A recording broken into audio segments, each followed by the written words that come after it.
Welcome to the stream. Today we're going to be watching Prime Time with George Dorunda, including that great band Reflection. Tomorrow we're going to have Memphis Wrestling 1989. We're going to continue on with that. Saturday we're going to have a special look back at what I like to call the Murderer's Row of Boyd Watch Live, which is The Heathen, Viddy Slugga, and Flexum. We're going to look back on each of their 25s, and it'll be abbreviated, but I mean they don't have quite the catalogs of somebody like Savvy Guy. Scooch Booch Chooch, wow. And then Monday I think we're gonna go, I don't know, we'll have to talk about it. If you guys don't want to skip McHenry, that's fine. We can do Eric Monday, UWF Tuesday, and then maybe Wednesday and Thursday we can focus on end of the year stuff, and then we'll come back for Friday in Memphis. But anyway, the Thorpes are back. They're remonetized on YouTube. It'll be interesting to see how this goes, because I don't know what happened yesterday, but there was kind of a freak out over an F slur being dropped on the show, and I don't know if they ended it because of that or what happened. What's up, Vinny Slugga? What's up, F Wood? I don't know if they ended the stream and moved it over to Daddy Pill because of that, or if that was part of a planned thing to keep to get viewers on both channels or something. I don't know. You don't want to skip McHenry? I didn't think you guys would want to. What's up, Bethadone Clinic? I've got to get Ruby's show ready. I've got to get the I got a couple other people, including Bethadone, we need to look back on before we get through it all. Yeah, they were watching the Dalmatian dog crash out, and he was saying it, and Grace was like visibly like freaked out about it. So it'll be interesting to see how the Thorpes navigate. Well, I should say Grace. I don't think Ben will really care, but it'll be interesting to see how Grace navigates kind of having to play within the rules, because I don't think she wants to lose her monetization again. So it'll be kind of it'll be interesting to see how that plays out. I thought the last two shows were pretty decent overall. I really liked the first one where they had Stinky Brew and Mr. King TL on. And then after my clip, I clipped the beginning of Mr. Stinky Brew's appearance, but there's definitely tons more stuff good on that stream. Like they break down Mr. Stinky Brew's attraction to certain women and stuff like that. You're allowed to say it. I don't know about that. What's up? It's me. But yeah, I think that's really all the news. Let me make sure. See if I put anything in my... Oh, I found a new guy. I don't know if you guys have ever heard of this guy. Divine J Warlord. Did we watch him as part of the Black Pill thing? A couple of his recent streams or videos have been funny. You need to quit masturbating and streamers are harvesting your energy. But yeah, then I also found a lady who thinks she's being gang stalked by the federal government. I feel like that's something we could maybe invest in the new year. But anyway, today we have, he did get to do some intellectual content. I saw that. A motivational poster that says hang in there. All right. Do you know who that is, F Wood? Jay Warlord? I know I've heard of him, but I don't remember if we put him in the Black Pill compilation or if I just remembered his name. But anyway, let's get started with Prime Time with George Dorunda. Look at this lineup. The great band Reflection. I don't remember Bob Jeffway, but here's the entertainers. Mount Tom is the ski resort, right? I think.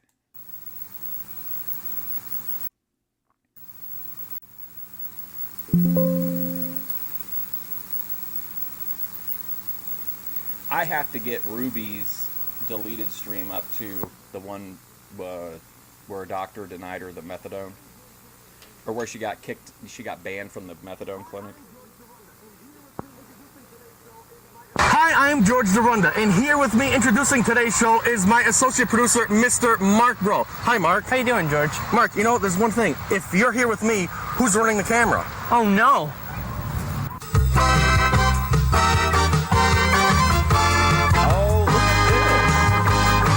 Oh, look at this real... Oh, look, they got Hogan in the intro.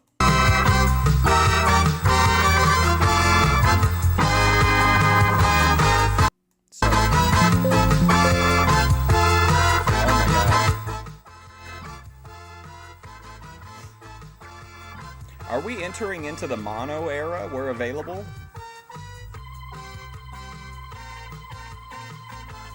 Why always this show? Well, I mean, I watched it. I think it's one of the best shows ever made, but the chat actually pretty heavily requested for a while that they wanted to watch Primetime again. Is Jimmy out of the rotation? No, I just consider Jimmy to be kind of like a. I don't really feel like we get a lot from watching just like a single Jimmy video. I feel like we really need like a cross section. So he'll just be somebody that like we check in and do like a deep dive on like from time to time, unless something comes up. Like also, like we just have, there's so much shit. Like there's so much stuff going on. Like I know it doesn't seem like it because we watch such asinine stuff like Primetime, but you know what I mean? Like there's just so much stuff that I want to watch. It's hard to balance all of it. You've never heard of it at all except for here? Well, that would make sense. This episode only has 54 views. Oh, he's a pilot, Bob Jeffway.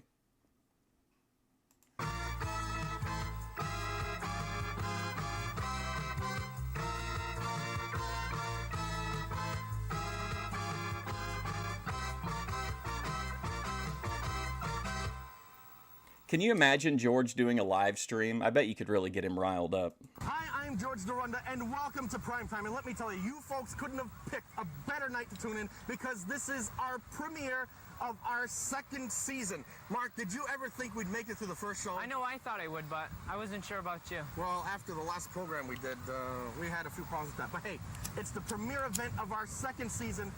And on the show this time we have the entertainers, pilot Bob Jeffway. And Mark, don't you have some exclusive footage for us? And from Hollywood, I've got footage behind the scenes of Dick Tracy. The filming of Dick Tracy, that summer blockbuster. I'm going to look forward to that. But here, let's start off the big show. It's Reflection and Time of My Life. Oh, shit.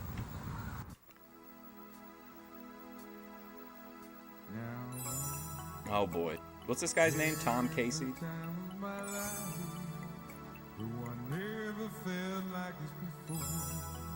Yes, I swear it's the truth, and I owe it all to you.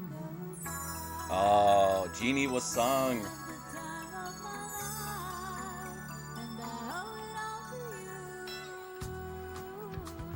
Jeannie was sung, trad legend.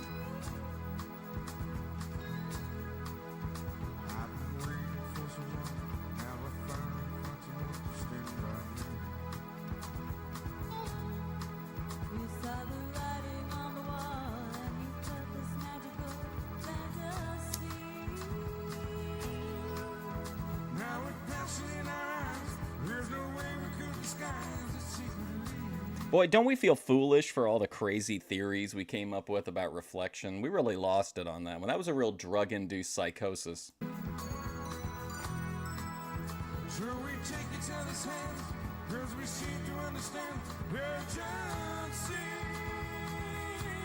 Just remember.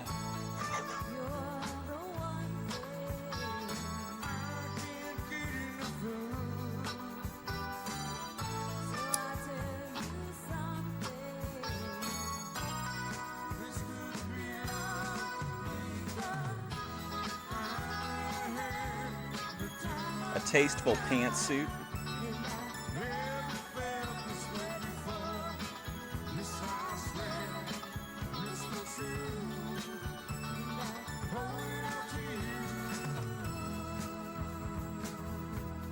Oh, look at it. Now that's Jim Janik, right?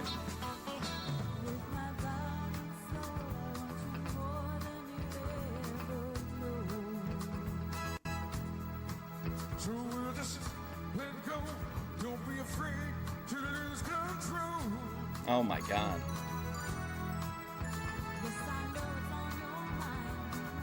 Why can't I get this? Clean these glasses. Yes, it is. What? Is it?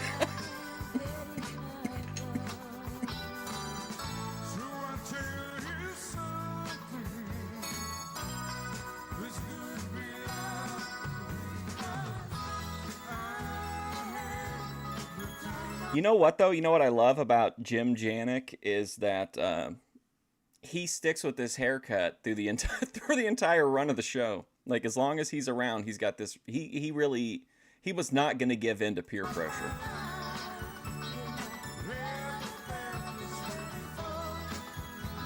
Dirty sex is on your mind? Mine too.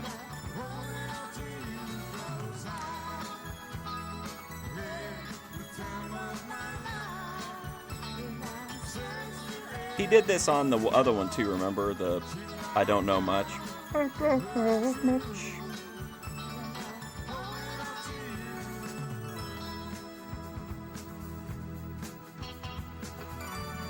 Oh yeah, look at this.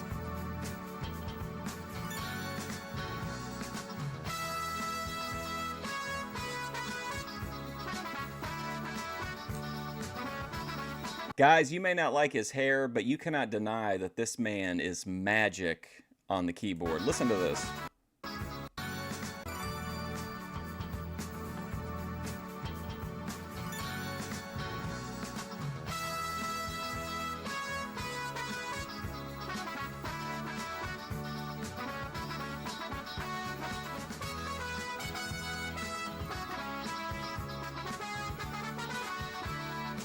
He just needs blonde hair, yeah. It's a good cut. It is that same fucking hair. I thought this was the 10 Commandments back here for a second.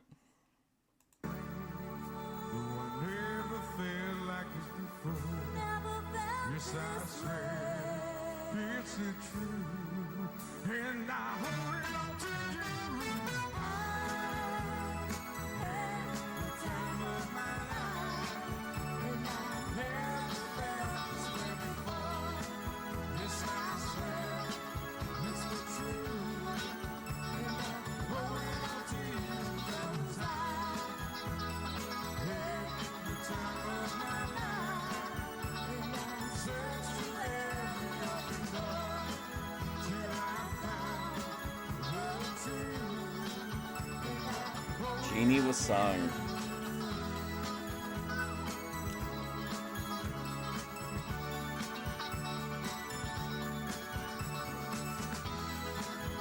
Jeff Janik is the one on the guitar, right? And then Steve Janik is the drummer. I need all of them together. As big as hers. She could never pull off the Harlequin mask, though. She's too trad for the Harlequin mask.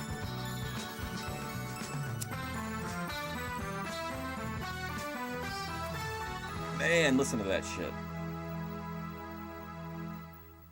Yes, that was Reflection. And I would really like to know, wouldn't you guys like to hear from someone who, like, booked them to play at their wedding or something? How could you go about doing that without, like, being weird about it? Could you go into like a Massachusetts Facebook group or something and just be like, hey, did anybody in the Chicopee area ever hire Reflection, and would you be willing to talk about it? My life, Mark, when you None went of the out to stars California, of primetime will speak to me, get this except Doug exclusive Locke. Dick Tracy footage. Did you fly? No, I walked there. Of course I had to fly. Mark, I don't know what I'm gonna do with you. But hey, speaking of flying, speaking of pilots, when we come back, we're gonna have our own primetime pilot, Bob Jeffway. So stick around if you can.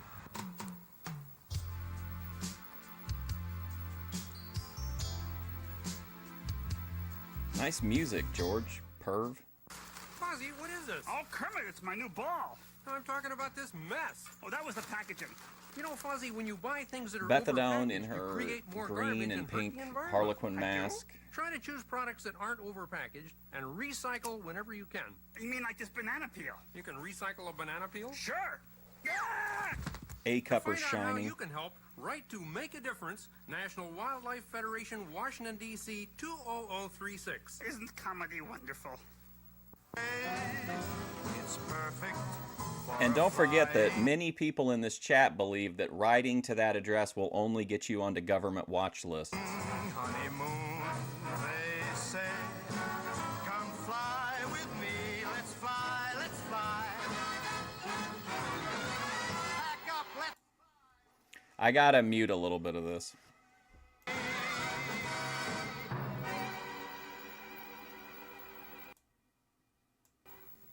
Yes, my next guest said, come fly with me. Well, so we did. And let's meet Bob Jeffway. Bob, welcome to Primetime. Thank you, George. I hope And- you enjoyed your flight today. Oh, this certainly was a pleasure. Something different. We landed on land and water. Well, first, let's What's get into up, this. Kim? How long have you been flying? Well, Oh, indeed, Kim, I gotta see this video. You put out a video. I keep meaning to watch it. It's called "Are You Letting Women Make You Poor?" I've gotta watch myself that. a little bit, but maybe 32 years, 1957. No, not Harley Quinn, like Harlequin, like the where they took the Harley Quinn name from. Like it's a type of it's like a type of clown, a Somewhere Harlequin. around there. And I've been flying ever since, except the time when my kids were young, I couldn't really afford it. But now I'm getting to the point where I finally have my own airplane. 6 years ago, I bought my own airplane. Well, you have a couple of airplanes. Yes, that's right. Cherokee 6, and this is an amphibian 185. Now, this seaplane that we were just in, it is Excuse a me, that's an seaplane. amphibian, George. Listen No, to they straight didn't. from I'm the looking beginning. at it. I see it Amphibian. right now on What's the this difference channel. between an amphibian Why and did a they delete seaplane? your other Well, channel? a seaplane, it normally has no wheels. It's actually called a float plane. A float Wheels. plane, or straight floats, has Look at no this wheels. guy's This has the mountain wheels. It has the hauler. versatility of landing on water or land. And it means an awful lot. Okay, especially who? when you're on a Okay, trip. but let's be real here. Who bullied you? Did an actual physical entity that you can point to bully you, or are you being bullied by like some kind of like supernatural force?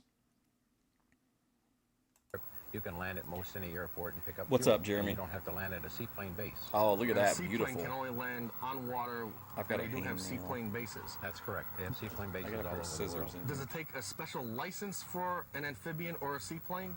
Amphibian. You have to get a And, sea rating. this is a good tie-in with Jedi Rich. And okay, so he says amphibious for ambidextrous, and George says amphibian instead of amphibious.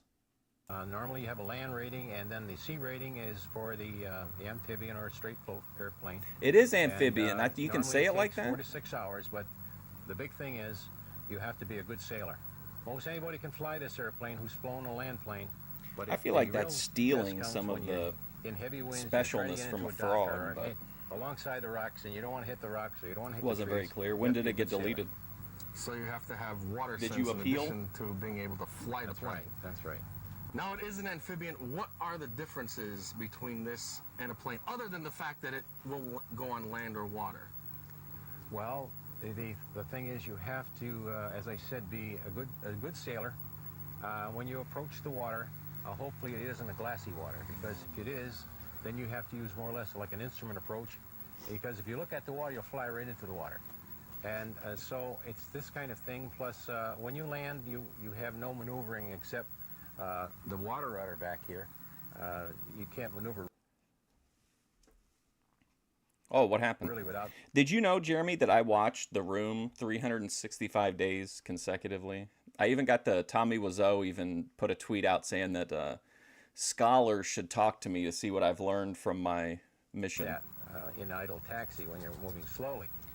So the water rudder is what really steers you in the water. That's correct. The You water have, rudder, no other control. not at idle taxi. When you're at slow Ruby's speed, getting you an need the Uber? water Wow. rudder. You're helpless without it. What's up, once you get gobbledygook? going in the water after you've added the power, then you eliminate your water rudder and use the tail rudder on the airplane. So you're going from the float rudder to the air rudder, which is mounted on the tail. Kermit. And what are some of the other features on the plane?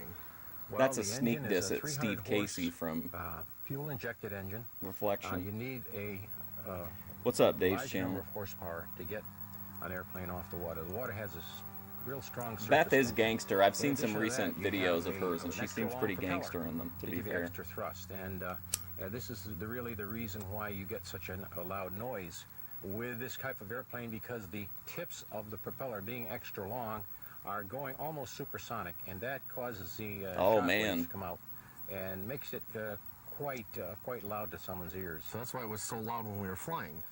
Yes, but you hear it more from the outside than you do the inside. You hit it more at the right angle point, in line with the tips. That's when it's So loud. as the plane passes you, and if you're on the shore, You'll really tell. You'll hear the propeller more than you will the engine. Now the landing gear here retracts. That's right, George. They have a 2 double gear. Wait, well, it's on not the me. main I don't gear, report and anybody. the front nose gear, they retract up straight and back in. And in the design, they use the tire for a good bumper. As you're coming into a dock, it makes an excellent bumper. So it was a good design. I You hate always seeing have to content remember, get taken down. Wheels down on Especially water if it's like means real immediate content. flip over. So that's why the insurance rates are so high in these things. So you have to be very careful. Keep the wheels up when you're landing on the water. Wheels down on land. So there are extreme insurance penalties Very, here. very severe. Now, as we're looking at some of the videotape that we shot this afternoon, describe You've to seen us, this one? Me too. What we're going to see here. All right. Now, when you're It's the chat's just fault. They idling, kept your engine is pressuring just me. idling and you're maneuvering around. That's called an idle taxi. That would take place, as you approach the shore or dock. Then, as you get into heavier winds, you have what's called a plow taxi. I where think the I've airplane been actually is brought yelled back at up in the center over the point, course of it's brought back 2025 for aft. enabling like just And about you everybody have that we a way to watch maneuver in heavy by winds. one person And or the engine another. is really turning at a high rate of speed at this. Yes. Especially Using VP. almost People full hate power. that I cover And, VP. But you're only taxiing. You're not. That's taxi. Right, and then when you want to get What up on makes the- you taxi and not take off at that point? Well, in order to get to take off, you have to do just like a boat does. You have to get up on the step. You notice when I'm idling in the water, my airplane is sitting down, the floats are down. So you have to get it up. You pull back and you get it up on the step, just like you do a boat, and then you push forward to get Don't pay up attention to the F. Wood. step He doesn't and go like more. dirty Once you get Dutch up on the Mantel step, either. then the resistance is lessening on the water, and then you pick up a lot of speed. That's the only other way day, to pick people up thought speed he is was get dead. up on the step of the floats, and then you can pull it off. And sometimes to pull it off, you would give a left Cody arm. is the one who says that has said that I enable you, but he's not the only one. But like people get really upset if you cover some of these characters. Like people really get upset about it and will say some like, we'll make it seem like posting a clip is like, enabling someone or surface something. to pull the suction of the water. You'd pull it out by giving a left arrow. Cody out, will pull burn that in right hell pull for out, his crimes, and it would indeed. pop off, and you could straighten We out. all will. But other than that, you're just plow taxiing That's right. at full speed. Plow taxis usually actually only used rarely when you're trying to turn in a wind. And then another thing is when you're coming into shore and you have heavy winds, many times the best thing to do is shut your engine down in the proper position so that when you shut down, the wind will... They also will think because drift I'm you a into shore and force moderator you in into some of shore these by lowering chats the that flaps, like I'm a opening the real doors. moderator So it acts and like that a it's not sail. just like a, So many times you come into dock just drifting in. I don't know It's what a you would lot call safer. it, like a key to Do you the need city, much of whatever. an area I don't know. to take off and land? But I don't do an any amphibian moderating. aircraft? Well, the nice thing about this, George, is that you could get off in and out of a small lake by just getting in. Other men are scared of into married circles, women, step not me. taxiing into circles until you're almost up to airspeed. When you come around into the wind, Why would you be would scared kick of them? Right off into the wind, so you can use a very small area to take off. You go around in circles, so They're to just speak. people. And that way you get right up and keep spiraling right up. So you spiral Yeah, it's right honorary. off of a Yes. small lake. Yeah. What length of a straight runway? As Ben found out that one time when people were putting the inward towers in his chat, and he could have just done it. Well, I don't know. Maybe that's the point of having moderators. So you don't have to do it. But he was really irate that I didn't do anything. so to speak, would you mean? Well, What'd you I need about 11 or 1,200 feet on a runway, and On a lake? yeah, probably. About the same I'm height. Beth right, Adone's going positive male role Depending on model. weather conditions, depends on the waves. Wind is very important on getting you off. If you have a good wind, you get off. Tons faster. of guns here. Wow, And why? of course, the load you're carrying, very Well, important. we were carrying quite a load Leftists with today. guns? Right, Mark? We certainly were. So if you want it, Don't be smart, Mark. And I notice you have some artwork on the plane. Right, I can't take Our Kermit the Frog. Yeah, I can't take credit for the actual artwork. I can take credit for the design and the idea. The reason being, Kermit is an amphibian. Just a frog is an amphibian. This is an amphibian also. So Kermit rides along with No, me on the tail, motherfucker, it's a plane. and it's a How great dare attraction you for, people besmirch with an cameras. They entire seem to group like of Kermit, animals like that? especially the children. Now, when we were flying up to the lake in New Hampshire, what is the Lake name of the lake? Spofford. Lake Lake Spofford. I How kind of fast were we am, going? like, And actually, yeah, is that's this okay. comparable to a regular aircraft? Well, with the amount of horsepower here and the floats. Normally, without the floats, you would be traveling much faster, probably 50 miles an hour faster. So we were traveling at around 120 knots, and which is almost like 132 miles an hour. So Well, and I mean, a big part of that, it's not like it's not really just up to me, like, but if you guys kind of self-regulate and you kind of, there's just a vibe in the chat to where we don't really need like, we don't need the guards pacing back and forth, We don't need any displays of power here. it does give you a tremendous amount of drag, but the extra fun you get out of it's worth it. It burns around 15 gallons an hour also. Well, of course, a regular plane would have to land at the Keene Airport. That's right. And then take a car over. Right. That's the nice thing about this one. You can do You both. land and you're What's ready up, for Cody swimming. Turbo? That's right. I could be I'm at sorry to Bradley hear that you're Field going to burn in at a hell busy for your airport, crimes, and but an hour later be sitting worth back it, right? in the middle of the lake without a sound and really enjoying the countryside. And not too many other people can do that. Not really. Are there any restrictions, any lakes that you can't land on? Or do you need special permission on some lakes? Right. You have to be very careful of where you land. Each state has its own rules. I think the only and people that have ever been timed out is It's Me. I timed out Vinny Slugga a couple times. And then I think the It's Me one was ATF Media was part of the Big Booty Latina controversy. And then It's Me, and I think that's it. I think those are the only people. XP. Parts of the Used state to, but even have XP their own now, rules. like, Each lake, you know, can't it's land cool on a in here. reservoir, for instance. You can't land on Quabbin Reservoir. So I have a little manual in the airplane. I saw South and Carolina I'm not sure I can is find like just out by looking infested at with whether it's measles. I permissible or hope not. Wings is And okay. there are local regulations. Do you in addition imagine a to state Wings with regulations. measles arc? That's right. And there's a lot of gray areas as to whose jurisdiction it is. So there's still a lot to The be... state could claim a lake, and it. the local officials could That's it. claim the same That's lake. exactly right, George. And then who do you listen to? Or don't you even bother landing? You don't matter. You don't want to do it. And are there stiff penalties for this? Sometimes they confiscate your airplane. Other times they bring you right into the judge. And we wouldn't want Yeah. them to confiscate Kermit. No way. Now I see some oars here. Is that for when you run out of fuel? No.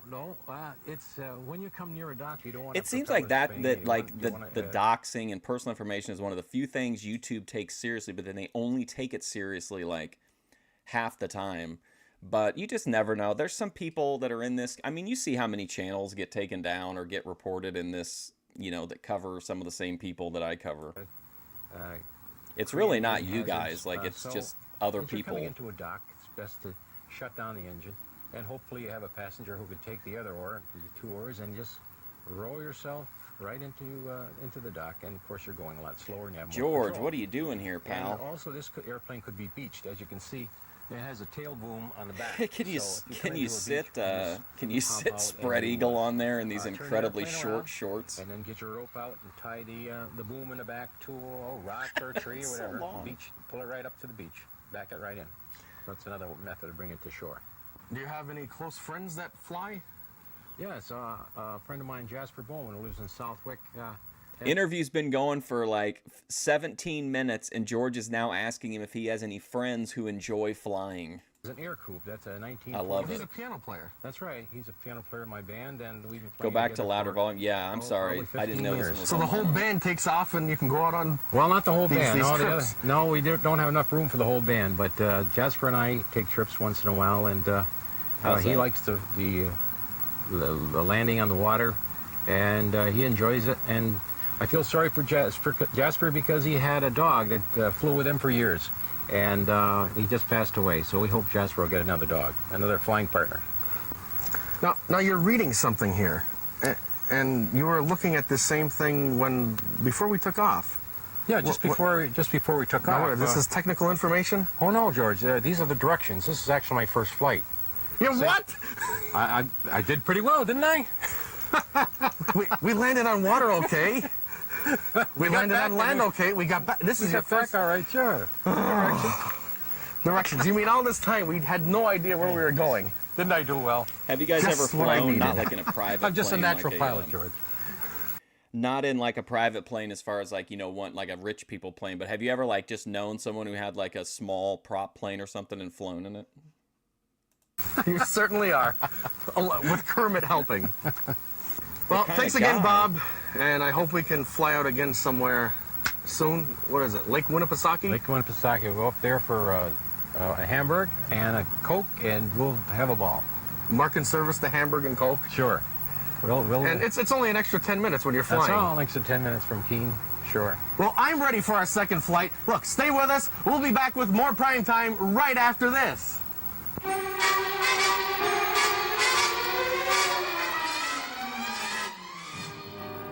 Come fly with me. You flew a plane once? I kind of believe that. In far Bombay, come fly with me. Let's fly, let's fly. With me, That's Kim. That's her main account.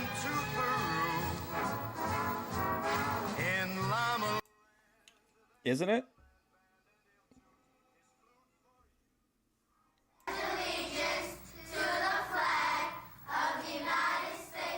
We pledged our allegiance to it when we were young. We studied its importance when we were in our teens. We sing its praises at every sporting event. We display it when we celebrate, lower it when we mourn, and honor our heroes with it when they've fallen. It stands for what we are and what we believe in. How we treat it says a lot about us.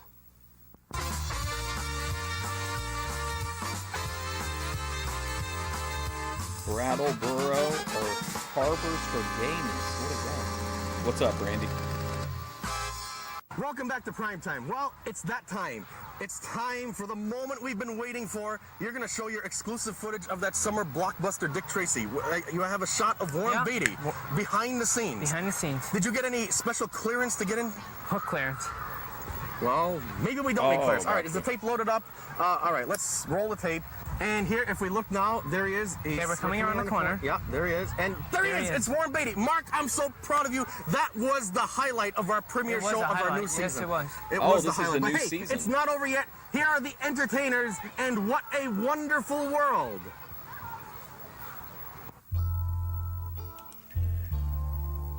I think this is what we ended the George Dorunda tribute to after he died, I think. I see trees of green and red roses too. I see them bloom for me and you. When I think to myself, what a wonderful world. Wow, Bethadone coming. I see skies of blue and clouds of white, the bright blessed days, the dark sacred nights, and I think to myself, Yep. Big George. what a wonderful world.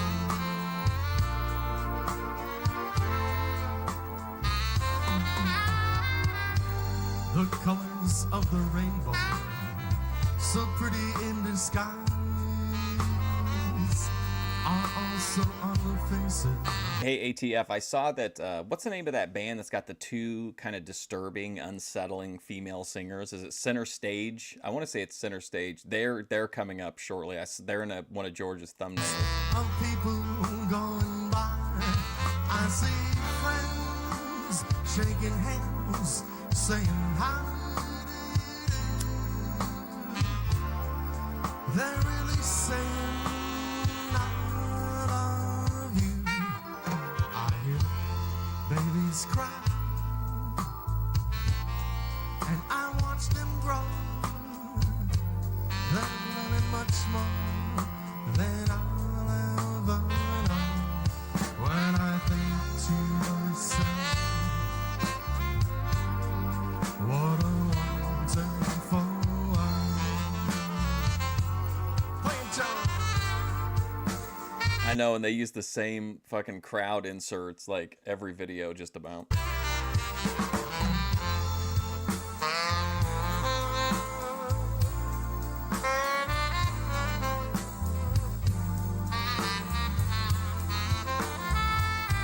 George in his, what, early 30s here?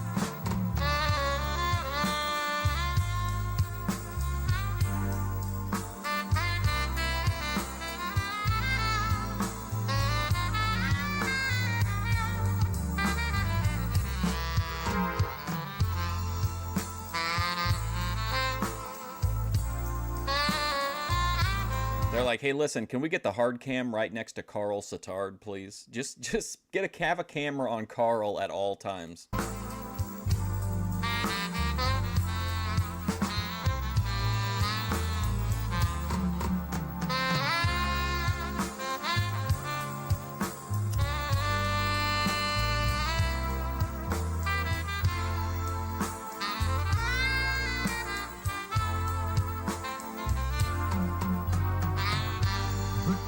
This is for sure a planned concert. I can't tell you like specifics, obviously, but I do know that this is clearly in some kind of a public park or something. We pass a couple of them when I do my lake things. I show you, but all across pretty much every decent sized town, you'll have a bunch of like public things like this, and they'll book like a couple of bands, like just local people, to play at them like on Saturdays and shit, and then have people, you know, there's probably other stuff to do that's not right there, but this is probably like one of the not as popular things in the park that day.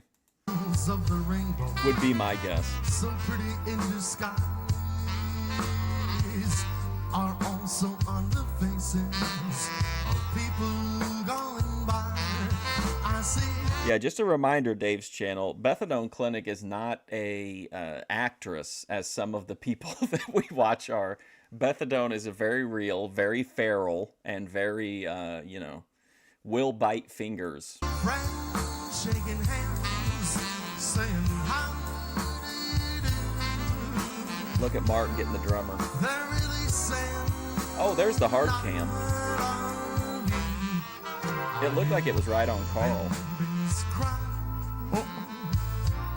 and I watch them grow. They're learning much more than I'll ever know. When I think to myself, Why are people alarmed? Well, I think it's because most, like, if you just ask random people if they'd be willing to ship illicit substances across international borders, they would probably be pretty alarmed. I mean, to be fair.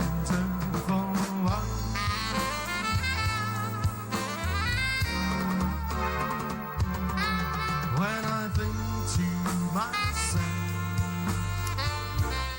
what a wonderful world. Kim, listen, girl. Let me tell you something, Kim. What's wrong with being sheltered, happy, and cozy? Look at Eric McHenry. Look at D-Dog. Yes, that was the Entertainers, and what a wonderful world. Hey, are we done, Mark? We're done. We're done. Our premiere show of our new season is done. But I'd like to thank all my guests, the Entertainers, Reflection, pilot Bob Jeffley, and thank you, Mark, for getting us that exclusive footage of Dick Tracy. No problem, George. And I'd like to thank the folks here at Mount Tom, and thank you for watching. Good night, everybody. How much more time do you think we have with Mark? I don't think he's around too much longer than this, is he? I'm getting really anxious thinking about some of the interviews coming up that are like, or that are like really long.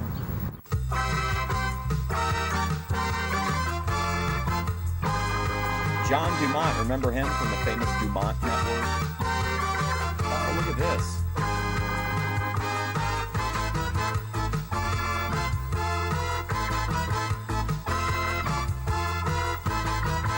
You hope their security isn't compromised. Everybody, I think, Eric has put his own information out there many times. D-Dog had his mugshot and everything posted, so he doesn't, Not looking forward to the Doug content. Well, you guys wanted this, and you have to take the Doug with the Mark. You would hire someone like Savvy Guy to be your bodyguard. What? Why? What? What? Oh, huh? my brain is, what in the world from watching Savvy Guy led you to believe he would be a good bodyguard? Just because he's looking around all the time? The entertainers, Mark Monkey Trick, and CT Trolley. These are great names, but I think that's a trolley company, probably. Savvy Guy could not beat up anybody. He's not intimidating in the least. Mark, Hey, Chad, it's great to see you. how have you been? Pretty good. What have you been up to these days? I've been working a crazy schedule at NBC. I've made a few guest appearances on Another World. It's been real that's busy. great. How about yourself? Well, I've been in jail. You've been in jail? Yeah. Well, I'm sorry to hear that. I hope things improve for you. Look, I'm in a real rush. I gotta run. It All was right, great I'll see seeing you. you. Yeah, I'll Bye-bye. see you later. Yep. Mark, why didn't you tell him you were co-host of the program? Well, I was a little ashamed. Ashamed. Excuse me. Like, what is going on with these segments? I was a little ashamed. Yeah, I'll see Bye-bye. you later. Yep. Things improve for you. Look, I'm in a real rush. I gotta run. It All was right, great I'll see seeing So he told the guy that he was in jail because he was embarrassed to tell him that he was working on prime time. Like, what's the... I guess I would just think it was a funny skit if we like didn't know that he was about to get the boot. you. Yeah, I'll see you Bye-bye. later. Yep. Mark, why didn't you tell him you were co-host of the program? Well, I was a little ashamed. Ashamed. Excuse me. Oh, I'm sorry, you're ashamed to make intellectual content with your father?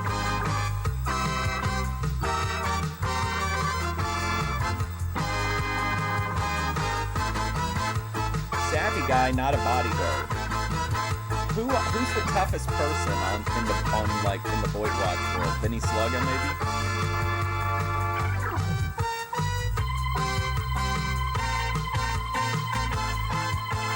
Luke? Jimmy's pretty, well, you'd have to probably go with Bethany if you were just talking about like a to the death scenario.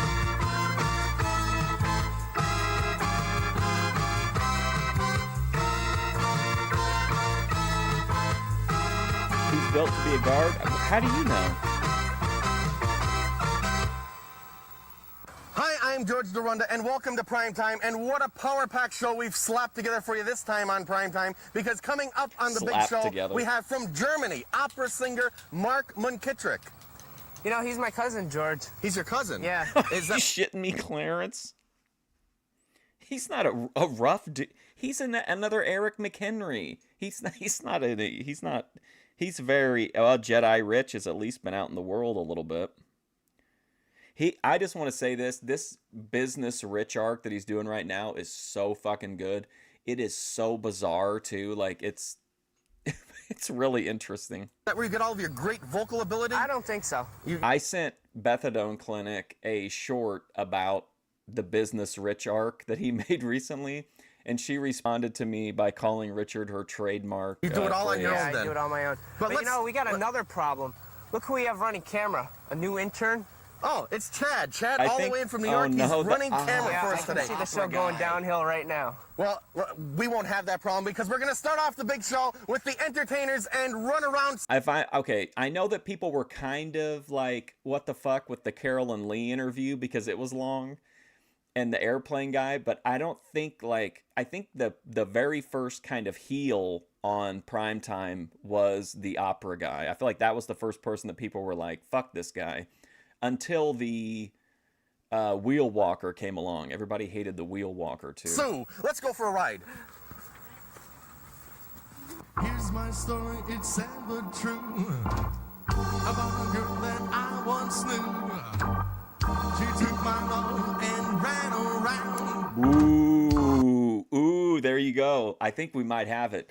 B. Stevie has nothing to lose. He's jacked. He's in good shape. He's athletic. I think B. Stevie might run it, but Jedi Rich with the nunchucks would be pretty close. With every single guy in town. Vinny Slugga, though, I think is armed.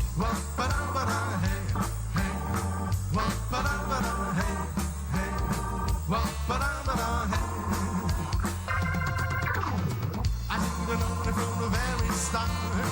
Does you believe me with a broken heart? Well, ask any girl what you would do. Oh, the film that made the commercials.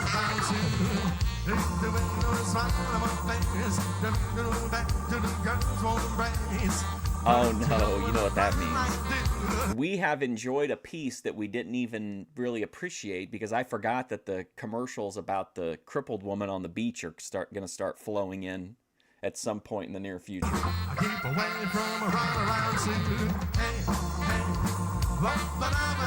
Has an interesting cranial shape.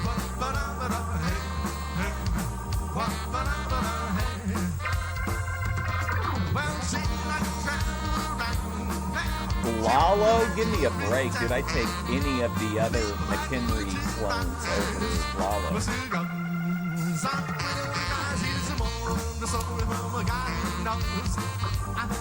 Lalo is in McHenry. It's just except instead of going to Disneyland or getting Lego sets, he goes to hang out with the folks. They're his Disneyland.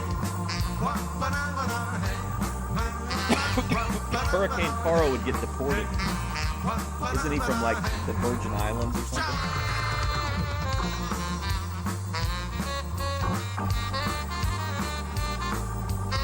Kim is in the foothills of Honduras.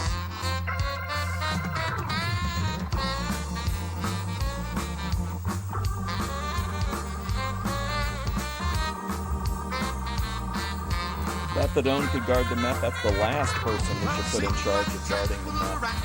Haven't you ever seen like Scooby-Doo or something where they put Scooby in charge of guarding the food?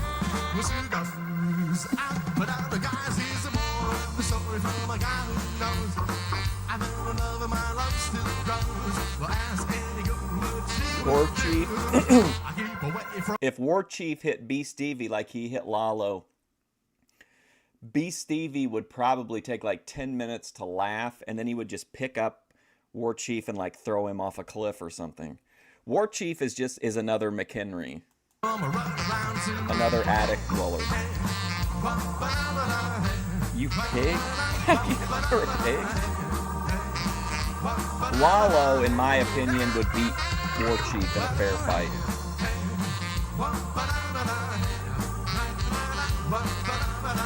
Because Lalo really seems, honestly, like he's just ready to die. Don't you think so?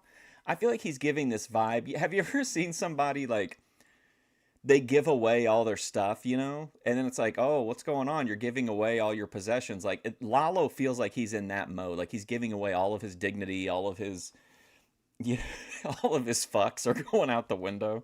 So, I mean, he could be like a kind of like a cornered animal at this point.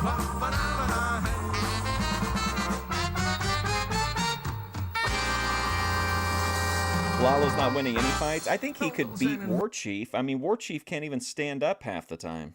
Like, he could just stomp the shit out of him while he was down on the ground. Run around Sue. Yes, that was the Entertainers and Run Around Sue, and we'll be right back with opera singer Mark McKittrick right after this. Hey, you know, he's my cousin. I know, we already talked about that. I really like this scene on the train. McKittrick right after this. And Run Around Sue, and we'll be right back with opera singer Mark McKittrick right after this. Hey, you know, he's my cousin. I know, we already talked about that. Lalo was pretty disliked by the viewers.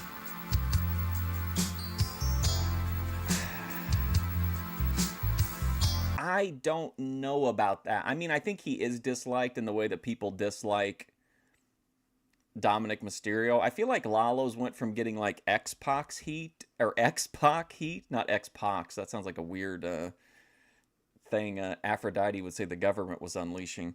I feel like he's gone from getting that go-away heat to getting like good heat. And he's getting some positive reactions. I mean, that's how it seems to me anyway.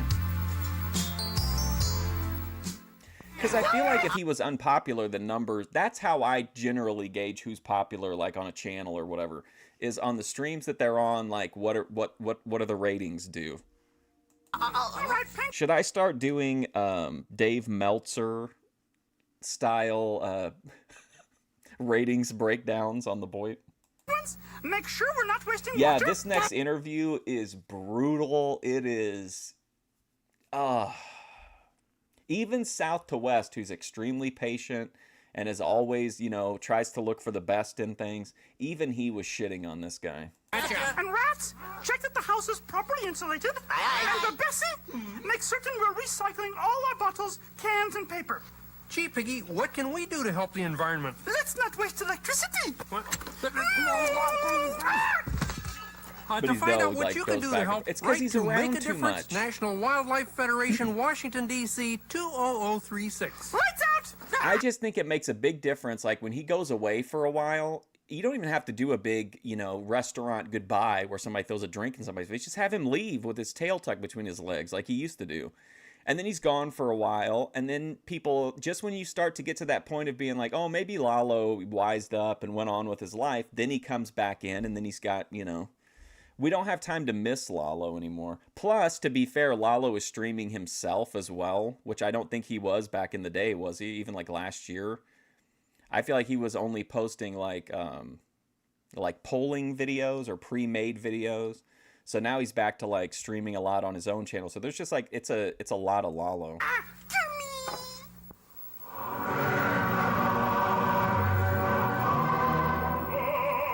Oh boy, here we go.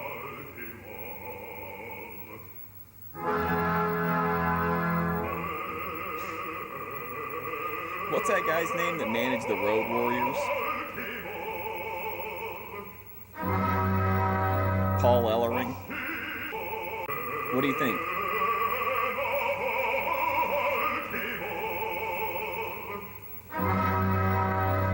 Yes. I feel that way about some of the other ancillary characters too. I just feel like it's... My next guest has traveled farther to be with us than But it's any other always guest kind of been before like on that Prime too. Time. I think it just depends on whether you like the people that are popping up. Because remember, you'd always have those stretches where the same fucking people would always come up on panel and like derail a stream somehow. All the way from Stuttgart, Germany, Stinky Brew. let's meet Mark Munkitrick. Well, Mark, welcome Furby. to Prime Time. It's a pleasure to have you here. I've never heard such a powerful voice, other than my own. Thank you very much. But some of us speak louder than we sing. It's true, too. Singers try to save their voices Oh, sometimes, you did so look their kind of speaking like voices me. are very often much softer. Well, I'm a singer, but there's not much to save for. Now, I understand your career started in an unusual manner at Carnegie Hall. That was your first professional engagement? That's correct. Before that time, I had been doing workshops and actually working in the film business in New York City and singing Oh, as hey a hobby. Randy, I watched I started Baby singing Boy. in high school. I went to high school And in Boys Ludlow, in the Hood. I get Massachusetts. reviews for him. I You're gotta originally post 'em. from the area. Right, that's correct. I was born in Boston, but I was brought up in western Massachusetts, mainly in Ludlow. See if this guy's still alive. I'll see if he wants to see if he can still sing. It's true, my first professional I'll challenge him like Chris Jericho did to Sebastian Bach. engagement was at Carnegie Hall, which is quite a I'll sing quite a in place your to fucking start. Quite face. a I mean, most big amount. people find it lucky if they make it at Springfield Symphony Hall. Yeah, that's true. Which I've also sung there quite a while back. You're but starting a barefoot no, cult? I had Sounds been like, singing most an of my life as a OnlyFans to hobby. me. Workshops in choruses in college. I went to Providence College in Providence, Rhode Island. And in high school, I sang in high school. Rhode Island, huh? I was in the Peace Corps in Iran. Iran, right, in Persia. And I also sang as a hobby while I was there. So it wasn't really an overnight. I thought Baby Boy was like, I didn't know they were made 10 years apart, but I didn't know that Baby Boy, it seemed like it was really, it was still really serious, but I don't know if like acting had evolved a little, but man, it was like real. I felt like there were some scenes that were like really melodramatic, especially between like the main dude and his girl, but they was like they were like such like interesting characters, and they'd really get fucking, really fly off the handle. I had been building and working on my voice for quite a long time. But it was a very big break just to jump into Carnegie Hall. alive like and you has a say. Twitter An agent account? happened to hear me in one of the workshops and invited me to sing a concert at Carnegie Hall with a recording Lifetime movie contract, Alcoholic 2 Father. records with Columbia Masterworks. And that's where I got my start. The next day, I got a call after this from the head of the think New he York ever, City like, Opera, knocks the inviting plate off me the- to sign a off the 2-year dinner table? contract there. And that's when I started to have serious doubts about You continuing don't know in the what film it's like business. to have to Well, provide what for brought this you all the way to family. Germany? Well, after the initial engagement at New York City Opera, it's basically the way things happen. Another agent from West Germany heard me and invited me to come and audition in West Germany for a position there. All right. At the time, I wanted to sing more German. I was very interested in singing Wagnerian opera. And I took the offer and I took the opportunity and I did go over and I auditioned, and my first audition was in Karlsruhe. And they immediately signed me for a long-term contract, and that's where I got my start in West Germany. Now, what are the basic differences between American opera and German opera? Oh, that's a good question. I think the most basic difference is the subvention from the state. In Germany, you don't really have it gets really wild too toward the end. Remember, Randy, where like Snoop Dogg gets out of prison? The movie is so wild, and then like that happens. Then Snoop Dogg is in the middle of everything. Like the states where most of the funding is done by private corporations, and most of the opera companies here more or less go around begging for money. And at the same time, they have to really appeal. Their program has to appeal to the public here, which is obviously a very good thing. On the other side of the coin, though, you don't get a chance to experiment, to try things that might not be so popular with the public here. And that's a great opportunity. It's a great opportunity for young singers and for young composers get Menace to also Society that could never get their works performed here. You find that opera is more popular in Europe? It's much more popular, yes. I think right now there's around 83 opera houses in West Germany alone, which is a very small country. In a comparison, I think there might be under 20 really recognized opera companies in the entire United States of America. In the European opera houses, you see an awful lot of young people that go to the opera. Now, of course, in this area in Western Massachusetts, there's not much it does have some like really over-the-top moments, for sure. But I think most of them are just around those two characters, and then like Omar Gooding is in it, and he's always got that like. It looks like they told him to act like Tiny Lister Zeus. He's just always making the Zeus face through the entire movie. Opportunity for that, not having an I thought it was opera really house or entertaining. Any kind of, standing company that shows opera here, it's very difficult. I mean, you've got Tanglewood, you've got other sources. I'm actually an opera singer, what's called Kim, serious so I music don't or appreciate classical that. music. But again, opera outside of maybe Boston, it gets pretty much shorted here. Well, you mentioned performing at Springfield Symphony Hall. Right. Was that with a traveling company? No, that was with Robert Guder and the Springfield Symphony.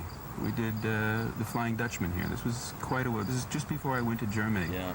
Must have been about 10, He was 11 really, years he ago. was just mean. Now, what made you like the whole choose movie. opera as opposed to most kids when they're in high school and their college years? Remember the they're scene- listening to rock and roll.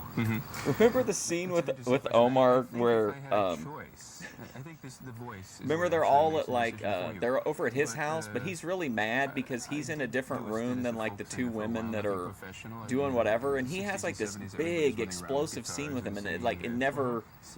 I didn't really understand what was going on in that scene, to be honest. Menace to Society is fantastic. As far as Yeah. background is concerned, I grew up in an atmosphere. Although I grew up in Western Massachusetts, I grew up in an atmosphere where there was a lot of classical music being played by my parents. So What I other ones are there? I was exposed to it at a very early age. You could go back to like the again, it the would have Spike probably Lee been nice ones. to have backed this up with an opera house or something where I could have gone to just see it. thinking That about didn't one. come till much later. This isn't really in the same vein, but remember that movie? Remember that movie Bones, where Snoop Dogg was like, it was like a horror movie with Snoop Dogg, but it was like an actual like big budget, like New Line movie, I think. Yeah, and I think when I did finally see opera and hear it on a large scale, I was so impressed by it that I said that's for me. Mark Monkey And Chick. again, the human voice has characteristics that some people are more. They have voices that are better built to sing rock and roll, and voices that are more inclined to sing operatic or classical or heavier things. And some people have better voices to sing polkas. That's absolutely true. We need everything in this world. Yeah. A big thing I think that you have to realize with there's one basic difference, obviously, with singing opera and singing rock or other types of music, and that is that opera is not normally mic'd. You don't have microphones, you don't have the amplification that you rock have and to roll be bands have, or vocally the folk skilled, singers have. Kim. And So so thanks for it's a shitting totally on different opera. kind of training. It's a training that you really have to project with nothing else there but your voice. And it's not just projecting in an empty hall, but projecting sometimes here we over go. an orchestra that has over 100 pieces in it. Okay, listen to this, Randy. Remember Juice? That was great. New Jack City. Friday, obviously, even though it's a comedy. Oh, you remember one that was really good? Fresh. Belly. I don't... Poetic Justice. And into an audience that has 5,000 or 6,000 people. Now that's, by rock standards, that's probably a small audience, 5,000 or 6,000 people. But you have to realize once For again, one voice to project to that amount of people over a complete orchestra. You know what one I liked it's that was a kind different of... story altogether, right? I don't know if it was Perform underrated. I feel like for people don't really many talk about it, though. dignitaries. You Is perform it's for a the Pope, I completely different understand, thing in the and movie, the but King and that Queen Love of and Spain, Basketball. to name a few. That's right. Yes, I've sung within the past 5 or 6 years. I've sung all over South America, Italy, France, Spain. I recently did a tour in Moscow, Leningrad, in the entire Eastern Bloc countries, Dresden, it was in Berlin, East Berlin, and Warsaw. Yes, and most of the heads of state normally come to opera, so that's the thing they do. is. And afterwards, He is there's a usually a little victim ceremony where you meet them. I had an audience with the Pope when I was at the Vatican. We sang a Beethoven mass. And, Didn't they we also, had a Randy? Didn't they make a? Was it just called Tales from the Hood? Was that the name of it? Where they actually did a black Tales from the Crypt? small audience with him after the concert. And again, when we were in Spain, the Queen gave an audience for us, and it makes it very interesting. You've literally been all over the world. Just about, just about everywhere. And still coming back to Bones Western was too Massachusetts. good, though, man. Well, I Had really understand we have nice, some pieces that we haven't visuals. quite prepared. This was kind of a last-minute thing. You consented to perform for us, and Well, I am on vacation, George. And, yeah, we interrupted your vacation, and we've taken an entire day out of your vacation for this interview. And we found John Siddard. He didn't have anything to do today, so he consented to come along. It was very nice of him. And do the best he can. It was really a rehearsal for everyone. I think so, yes. I think it's a good way to put it. So keep that in mind while you're listening to these pieces. What are we going to listen to first? The first piece, the first aria, operatic arias are what they're called. They're actually songs within a piece. The first piece is the Schweig aria, which means the quiet aria, which is, it's not. Yeah, but I'll I think explain that in a minute. I could be wrong, but I think that sequel came out like decades after, I think. Oh, DuckTales, another From classic. Karl Maria von Weber's Der Freischütz, which means the free shooter. And I play a character in this opera named Kaspar. And he is an instrument of the devil. He's a very evil person, and he Was he has talking made a about pact Ben with the Thorpe? devil that after a certain number of years, 3 years to be exact, in order for Ben said hi to me yesterday in chat, and I was like cracking up. him I don't know to why, it's just really remain funny. the #1 shooter, he has basically sold his soul to the devil. DuckTales from the Hood. But now his term is up, and in order to remain living among the living, he has to come up with another victim. So he picks Max as his There was victim. a movie called, let me look it A up. boy from the village that's not very world-wise, and he more or less tricks him. And as Max is remember it had going Snoop away, Dogg he in it. says, "Don't tell anybody. Don't tell anyone Okay, what we're doing." 1999. Schweig. The German word is Schweig. Be quiet. And don't Urban Menace. more or less, he's afraid. Snoop Dogg seeks revenge on a local crime syndicate for the murder of his family and the destruction of his church. It's directed by the same guy that did like Cyborg, or what was that the one with Van Damme, Cyborg? Starring Snoop Dogg, Big Pun, Ice-T, and Fat Joe.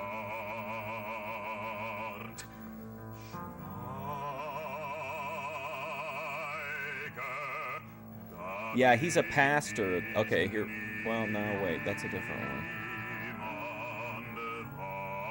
Yeah, he played a preacher in that movie Urban Menace. What a cast, though.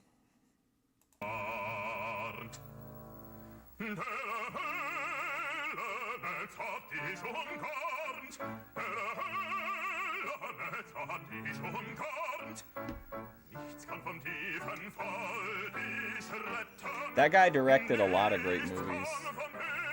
Albert Pun or whatever. He looks just like Pat Tanaka.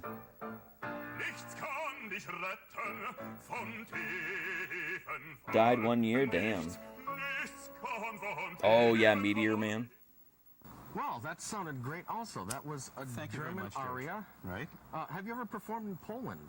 Yes, I have, as a matter of fact. You know, we had Frank Knight on the program a few months back. I happened to see that a few weeks ago. And he had a little Polish, he called it the Polish Opera Group. I don't know if it was actually opera.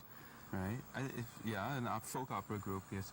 No, I sang in, just recently, as a matter of fact, 4 or 5 months ago, in Warsaw, the very first version of the... I reviewed Urban Menace when it first came out. It came out on DVD from a really small company called Sterling, I think. Sterling Entertainment or something like that. And it was like they were a smaller company, so they were willing to work with like smaller, you know, smaller sites and shit. So they sent me, I remember reviewing Urban Menace. 4 Richard Wagner operas that are usually done 4 nights in a row or 4 nights within a week. Let me see if I can or 10 find days. my And that was quite a nice experience. I enjoyed it very much. When you're performing, I think I wrote one a few years ago. almost Too. every I night think of the I've week. reviewed it twice. No. It's not really like that. The human voice, unfortunately, when you're not using microphones, usually needs a day or two to recuperate. So you absolutely need the rest. You know, it's different if you're, of course, on a stage with a microphone and you can modulate your voice and not really have to give everything you've got. In opera, especially in Wagnerian opera or heavier opera, you really, it's almost like a sport. It's a physical discipline that you really have to give an awful lot of physical strength. And usually when it's over, you're pretty much wiped out for a day or two. It does happen that you sing 2 or 3 nights in a row. It's not uncommon, but it's not the rule. Okay, it's more the so exception. Urban Menace had a bunch of like really bizarre, I'm remembering it now. They used a bunch of like digital filters and shit in it that basically made it look like not amazing bulk levels of fake, but like it gave it like a weird vibe. It was that 90s digital shit. So what's the next selection we're going to be hearing on our primetime opera hit parade? Well, I thought you might be getting a little tired of German. Unfortunately, I don't have any Polish numbers with me, as you know. Good thing. Frank Knight took care of that a few months back. Well, we sort of looked all over town. Again, I'm on vacation, and I didn't have any music with me for our pianist, so we sort of got what we could. So the next 2 numbers, I'll capsulize, if I may, will be done in Italian. And we can more or less put them together in that they are both very sad numbers. The first aria is from La Bohème, from Puccini, and it's called Vecchiazze Marra, and it's going to sound very strange when I explain it to you, but it's about a man who is selling his coat to get money to save Mimi, who is dying from tuberculosis. Okay, that's a very capsulized version, but accept it, okay, at that. And the second piece I'll be doing, which is also a very sad piece, concerns Philip II of Spain and his son Don Carlo. And Don Carlo is the name of the opera from Giuseppe Verdi. And it has to do with Philip's wife, who supposedly fell in love with Philip's son, which is a very all right, Dave, have fun, strange buddy. thing. And in this aria, Ella Jamai Mamo, he have fun with the he dishes. tells of his feelings and of the fact that this woman never loved him.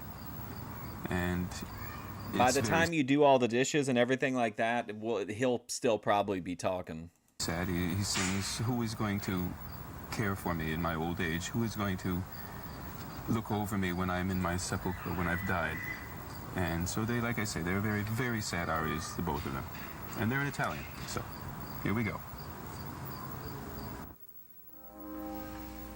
Vecchiazze Marra, senti, io resto e diana tua, scendere sacro monte ordevi. Well, can he do something else? Just gonna stand there and sing?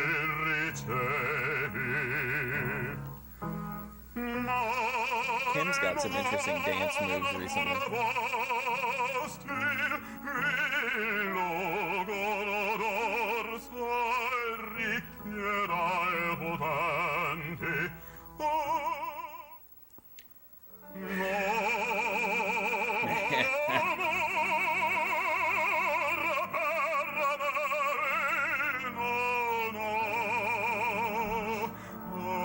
Now, ATF Media will try to tell you that this guy has more artistic value than Vegan Patriot. Come on.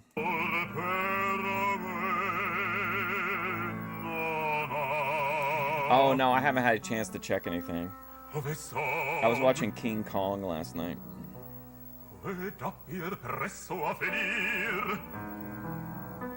L'aurora imbianca il mio dolor, già spunta alti.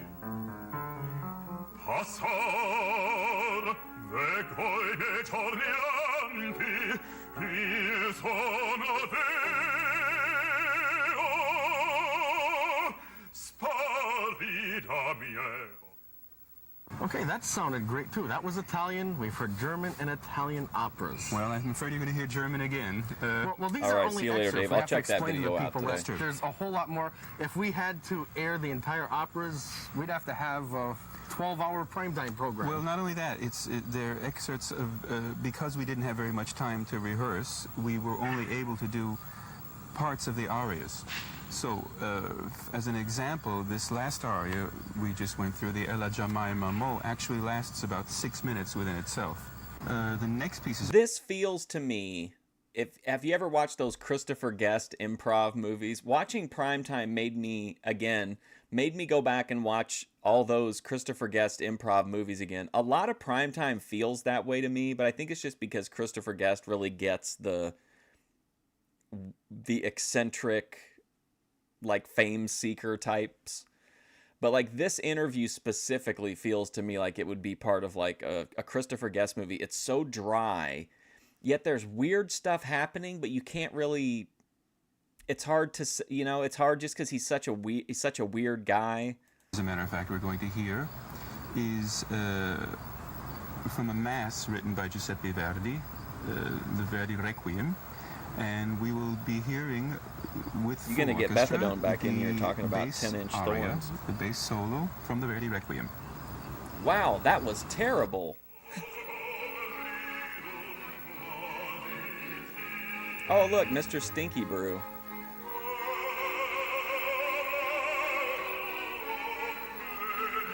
Mr. Stinky Brew did great going back and forth with Ben. That was a lot of fun.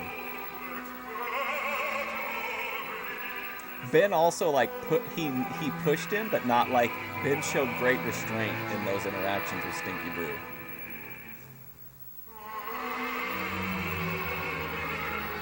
Very high IQ.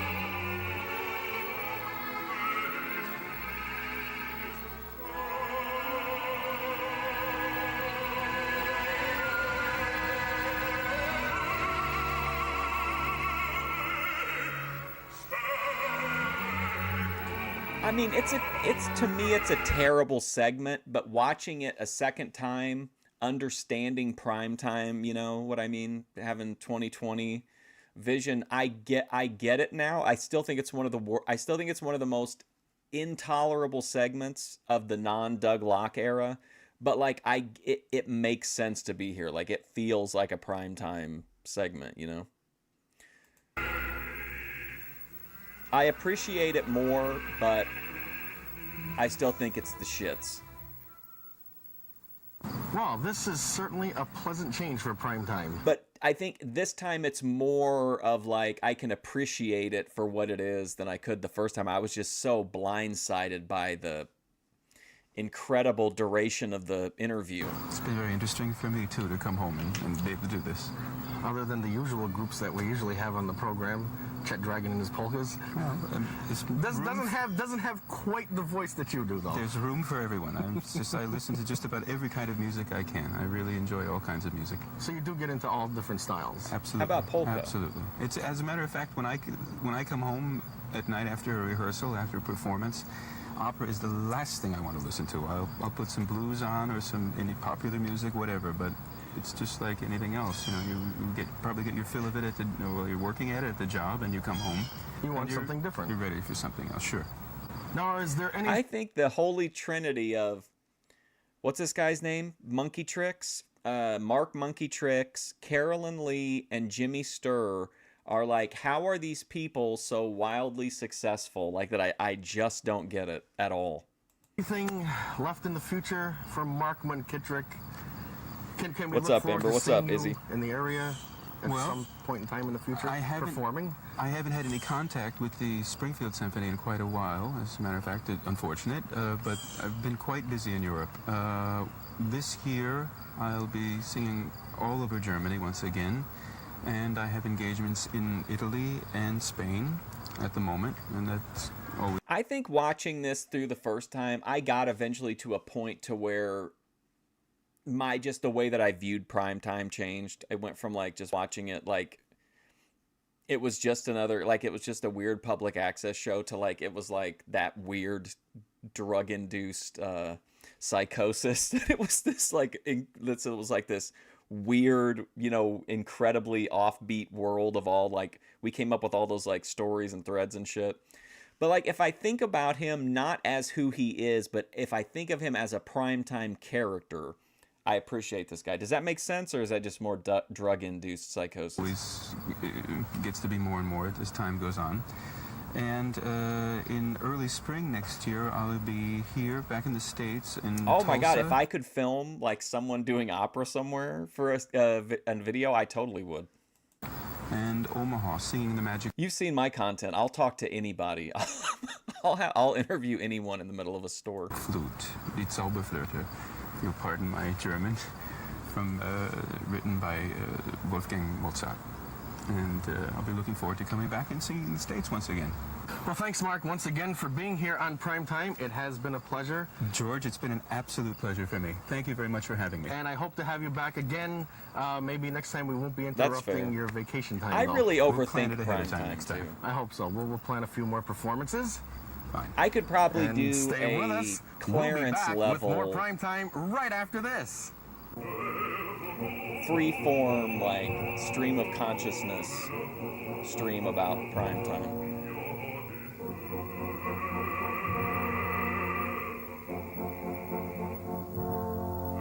Like would have no desire to. I don't think this guy is a very great opera singer, and I think this looks ridiculous.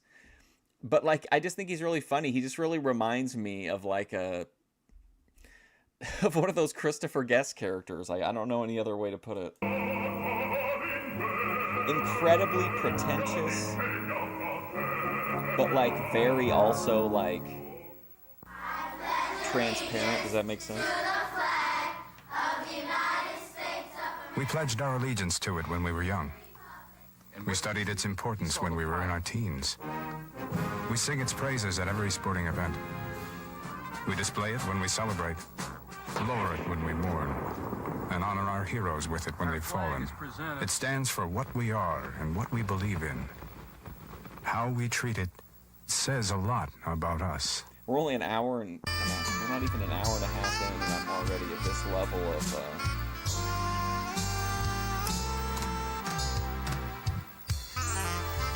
fucking great bumper.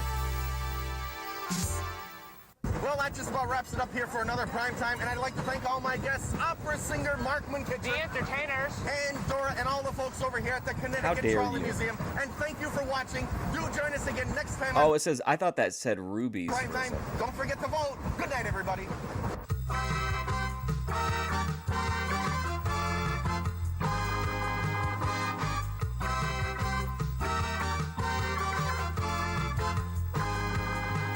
You know what? I could do it. I could 100% just walk out on... If people had no fucking idea what else was going on, I could get out there and get through a song and I could be convincing. I'm certain of it.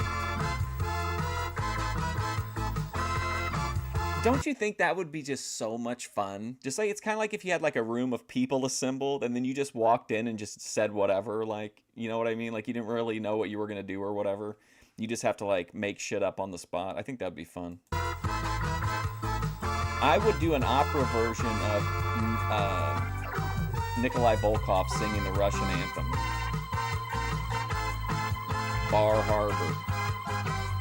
There they are. Clarence does have anger issues. He's a classic asshole. That's what it boils down to. You can be nice to him. Doesn't matter. You can compliment him. You can ask him legitimate questions. No matter what you do, no matter who you are, and he can say that it's because I'm white, but it really isn't, because he's an asshole to black people at Walmart. So he's just an asshole to everybody. And he always assumes, like you were saying earlier when he was on that panel, he thinks that anybody who is black will agree with him on everything that he says, which is mental.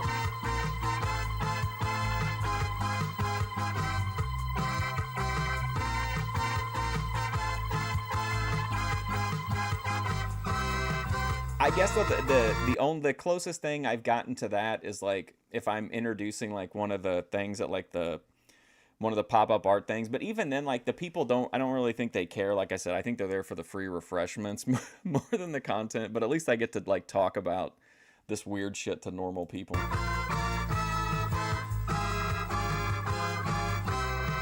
God bless me? No. I don't want to be blessed by your white homosexual God, okay? No. How he gonna... It's almost like he's like Minar. He gonna bless me? Chat, can he bless me? Oh, here we go. Oh, look at... Oh, my God. Look at this, guys. You want to talk about peak fucking primetime, dude? The Four Horsemen, center stage, my God. Mystic Aquarium, Mike fucking Chuddy, and the Entertainers. Oh. This is a good one. What's up, G? Thanks. I always wanted my channel this time around, because I used to be a game streamer back in the dark ages, but once I started watching Grace and some of the other stuff, I thought I really wanted my channel to feel like you were just like flipping through the channels late at night and just finding like the weirdest shit, like this like random weird people or weird shows. I can't even contain my excitement over Mike Chuddy. I'm not even gonna try. What's the difference between... I can't. What's the difference between single tread and multi-tread? Hi, I'm George Dorunda, and this primetime program is 100% brand new, top-of-the-line television programming. It'll be over in a half hour. It'll be over in a half. Hi, I'm George Dorunda, and this primetime program is 100% brand new, top-of-the-line television programming. It'll be over in a half hour. I can't believe... Where's Mark below? I have to find out. I've got to know what the deal was with the split here.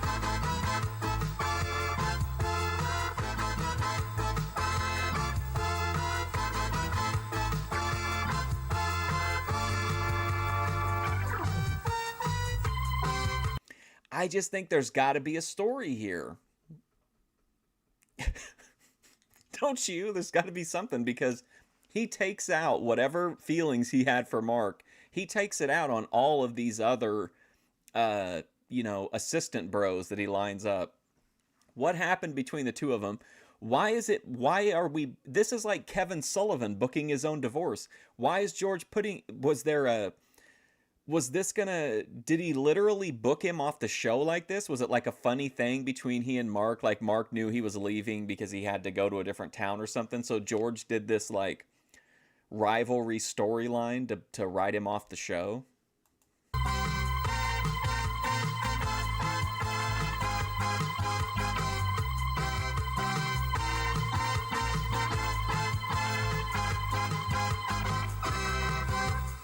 going to be taking me away in a straitjacket. I'm going to be like, I've got to know.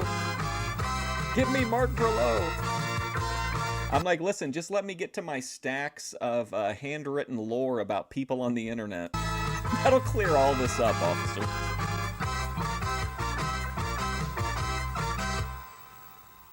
Hi, I'm George Dorunda, and welcome to Primetime. And let me tell you, folks, you couldn't have tuned in on a better night because we're going to have a tour of the Mystic Marine Life Aquarium. Primetime tire expert Mike Chetty. Yes, spit it out, Mark, spit it out. And the entertainers. Did he struggle with that? Hi, I'm George Dorunda, and welcome to Primetime. And let me tell you, folks, you couldn't have tuned in on a better night because we're going to have a tour of the Mystic Marine Life Aquarium. Primetime tire expert Mike Chetty. Yes, spit it out, Mark, spit it out. And the entertainers. And to start off the show, it's a new band on Primetime. Yes, that's right, Mark. It's center stage, and they're going to be performing Boogie Woogie Bugle Boy. Yeah, I have lore books on all of our major characters. Because, like, with Jimmy is what prompted it. Because there was just so much to process, and there were so many arcs. But I eventually expanded it out to others, just for my own personal reference. Bethadone wants to see hers really bad. She tried to negotiate that into the deal for me to acquire the deleted stream.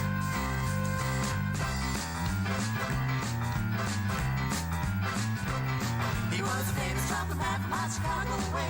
He had a good style that no one else could play. He was a trumpet man at his craft. But then his song came on and he was gone to the draft. He's in the army now, I'm blowing heavily. He's the boogie woogie bugle boy company B. For those who don't know, this song was very popular during World War II. Yeah, one line and he fucked it up. Spit it out, Mark.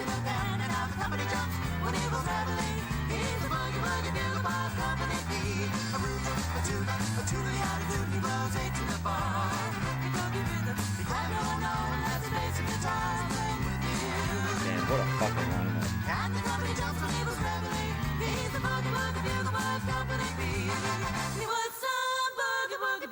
Company B.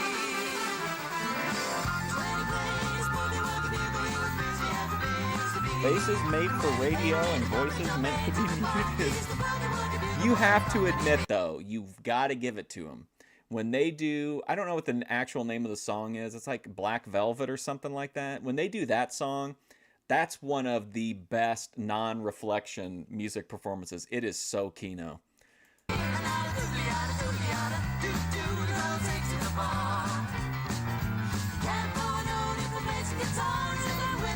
Isn't this, what's his name over here too? ATF Media? Isn't this the guy that makes that knockoff shitty Pete Rose art?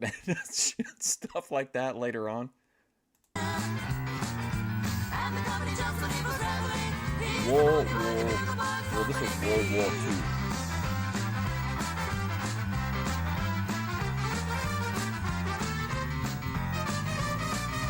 Man, this is a lit episode. Fred Savage on the keyboard. He's no Jim Jam.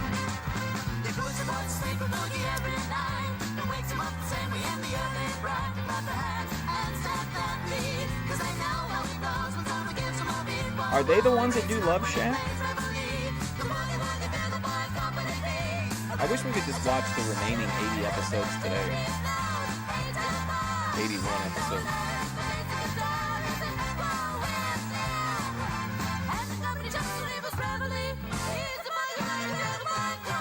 Bass player sings Love Shack. The counterfeiter is Dave Bart. Oh, okay, yeah. He played in that, the Thunderbirds. Yes, that was Center Stage and Boogie Woogie Bugle Boy. And when we return, we're going to be looking at fish at the Mystic Marine Life Aquarium. George.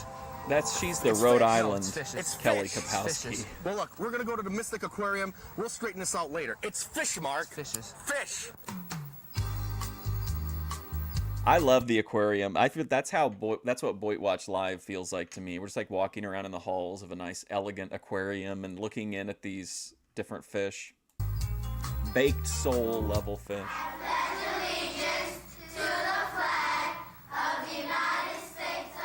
Oh, that guy that does the that guy that does the like Doom guy grunt all the time when he's talking, and he does ghost hunting. He's being covered now by Internet Chronicles, who covered King Cobra real heavy. He had CPS called on him. They didn't say why, but he's like vaping constantly. He has his 8-year-old daughter like modding his chat. It's a really weird situation. And she's on camera like all the time. It's the reason we don't watch it on here. My next guest works at an aquarium. Ha! Well, that sounds fishy to me. Let's meet from the Mystic Marine Life Aquarium, Bernadette Bodie. Well, Bernadette, welcome to Prime Time. Oh, thanks. I'm glad you could make it to the aquarium, George. Oh, it's nice of you to have us down here. Right. And what an extravagant display of marine life. Yes, we have over 6,000. You know, I thought about at one time opening up an aquarium. That was one time I had a passion for opening an aquarium, and I had the greatest name for it. It was a real creative name. I was going to call it Ocean Aquarium. Some specimens here at Mystic Marine Life Aquarium.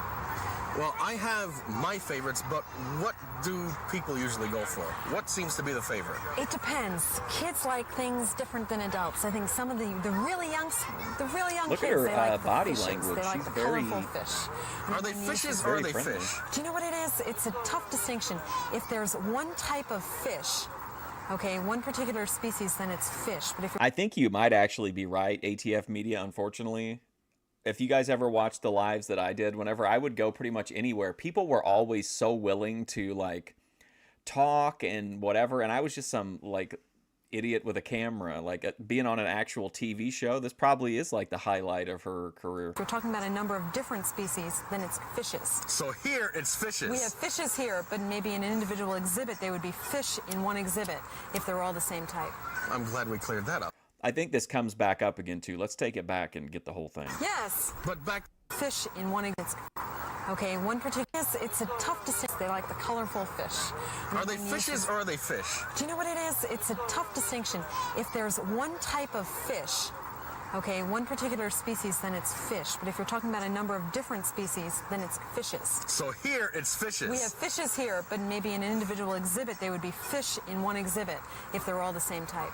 I'm glad we cleared that up. Yes. But back to what seems to be the favorite? Well, different things. I think a lot of people enjoyed the penguins, which opened last summer. Well, that's your newest exhibit. That's the newest one, yes. Why do you People mean don't also enjoy rewind the it? whales and dolphins and the marine. That's important, and I was yapping over it. People needed to remember that George took issue with the fact of how this woman determines fish versus fishes. Theater. Other people like watching the seals and sea lions out here on Seal Island. And then She there are looks like others the that woman really that got enjoy the fishes kidnapped by and the Buffalo sharks. Bill. The sharks are some people's They utmost look favorite. pretty nasty in there. Well, they're really not that Oh, bad. look at Sharks this have shit. a really nasty reputation that They they got a don't shark? truly What? deserve. There are over 350 different kinds Is of the sharks. Mystic Aquarium still of those, open? only 22 different kinds have ever been known to attack We've man. gotta get Ruby So or the Thorpes These for this guys, they're thing. harmless. Now, what variety of sharks do you have in this tank? What were we looking at here? Okay, here at Mystic Aquarium in the exhibit that you looked at, we have two species. We have a sand tiger shark, which you tend to find off the coast of North America. They're in the Atlantic Ocean, pretty fucking wait numerous. for them to show. Then there's also a nurse shark that you tend to find down a little bit further south than here, and that's a bottom dweller. Many people think that there's a problem with the shark because it's always on the bottom of the water, and some people come running into the office saying, one of your sharks is sick, one of your sharks is sick. But in actuality, it's just a different type of shark that people aren't used to seeing. Beautiful shot. Now, you recently opened the Penguin Pavilion. Are there different varieties of penguins? There sure are. There are about 17 or 18, depending on which scientist you speak 17 to. or 18? Different What a nice kinds gal. of penguins. Most people associate penguins with the icy waters of Antarctica. However, only a couple I of think those she seems different really species excited of penguins and engaged. actually live or are restricted to frigid temperatures. The type of penguin that you This see looks here, the African okay. black-footed penguins, This looks are much temperate. better, like no shade. This looks much better than the penguin exhibit at the zoos that I go to. I mean, they're not that the ones I go to were bad per se, but like this looks like much nicer. I Species. think. In the wild, they'd be found off the southern tip of Africa, where they experience temperature changes, just like you have in this environment. This is though predominantly an They're very comfortable aquatic. in the summertime. They It is have a an lot of different aquarium. adaptations that make them well suited for our climate. If you look at them closely, around the eyes, they have pink patches of skin, and that's one mechanism that they have that will let them give off excess heat. Another way that they can get rid of heat is by panting like a I dog. did an IRL So on a with real hot penguins. day, some people might see them standing on the beach and just exhaling a lot and panting. Remember when I did the IRL to go see the debut of the whatever they were? What were they? Mountain lions or something like that? And I ended up having to stand in line for like a fucking hour. A little bit, and that's just because that's their way of cooling off. Then I ran Also, into you might see like them flap their local wings a little bit, politicians and that's another celebrities. mechanism that they have. And I understand you had a couple of baby sea lions that were born here. Well, actually, they were fur seals, northern fur seals. Northern fur seals, not sea lions. Totally No, different. Different type of animal. Actually, Well, that's why you're the expert. right. With all seals, sea lions, fur seals, and walruses are pinnipeds, which is a Latin word meaning Pinnipeds. fin-footed. In the Greek sense. So that's how we group them all together. Now, within that, do there are like different penguins. distinctions. The walruses are These one are group the of ones animals, at and you have the zoo where I did the lives from. Was like they're fucking big ass penguins. These penguins look like you could throw them like a football. These penguins are like you'd have to. I mean, it'd take 2 hands to run off with one of them. your seals, which are separate from the sea lions. seems like and that to sort me of in anyway, between though. the seals and the sea lions, you'd find the fur seals. They all have different things that make them what they are. For instance, if you take a quick look at a seal, you'll notice If that you were eagle-eyed during that, you could see that I had a savvy guy moment where a girl dressed up in, I think she was in some kind of like a German get-up or something. it doesn't have anything on the outside of its Talking head to as an them. ear. It just has a pinhole, and that's where they get their sense of hearing from or through. If you look at a California sea lion, on the other hand, you'll see You that just it couldn't has a see little my face flap 'cause of I was skin, filming just like outward. our ear would be. That's one quick way of telling them apart. They also have other structural I'll definitely do mechanisms, more zoo such as the IRLs, makeup of their once they reopen flippers again. and their fins that tell them apart. Now, is it common to have fur seals? Like they have at least one day a week. They have one day a week that it's free to go. So then even if you take in like $2 or $3 worth of quarters to feed the animals, like that's pretty cheap exhibition like you have? Well, actually, this is one of 2 places in the country where fur seals have bred successfully in captivity. Remember when I Mr. talked to Kaparian, when we I talked to the lady that ran the train, and she was like, again, like I didn't even think she would talk to me, and she was just like she had like a Seal lot of Island things in the to late say. 70s.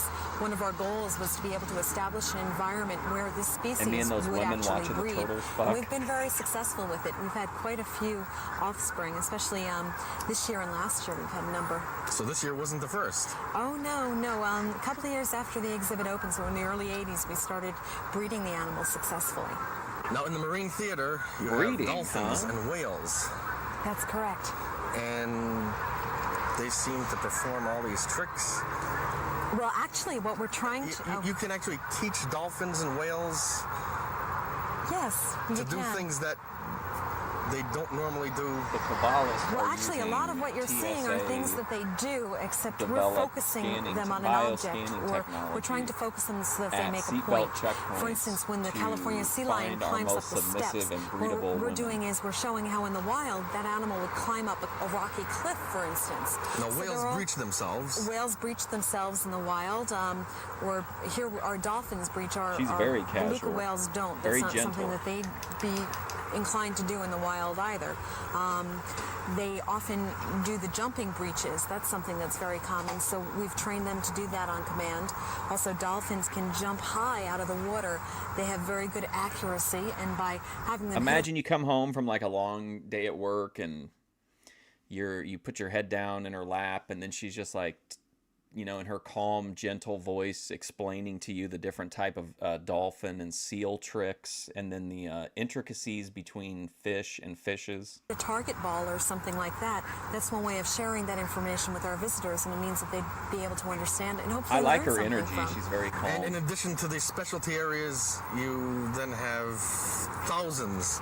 She's got kind of like a fundamentalist Mormon hairstyle. So I would lead toward, well, I don't know. She seems like she might be kind of maybe like a low-key 304. Fishes. That's right. We sure do. We have 48 indoor exhibits, and in those we 48 have 6,000 exhibits, wow. specimens of, several hundred different species, different types of animals from all over the world. And we saw tropical fish. Was it lionfish?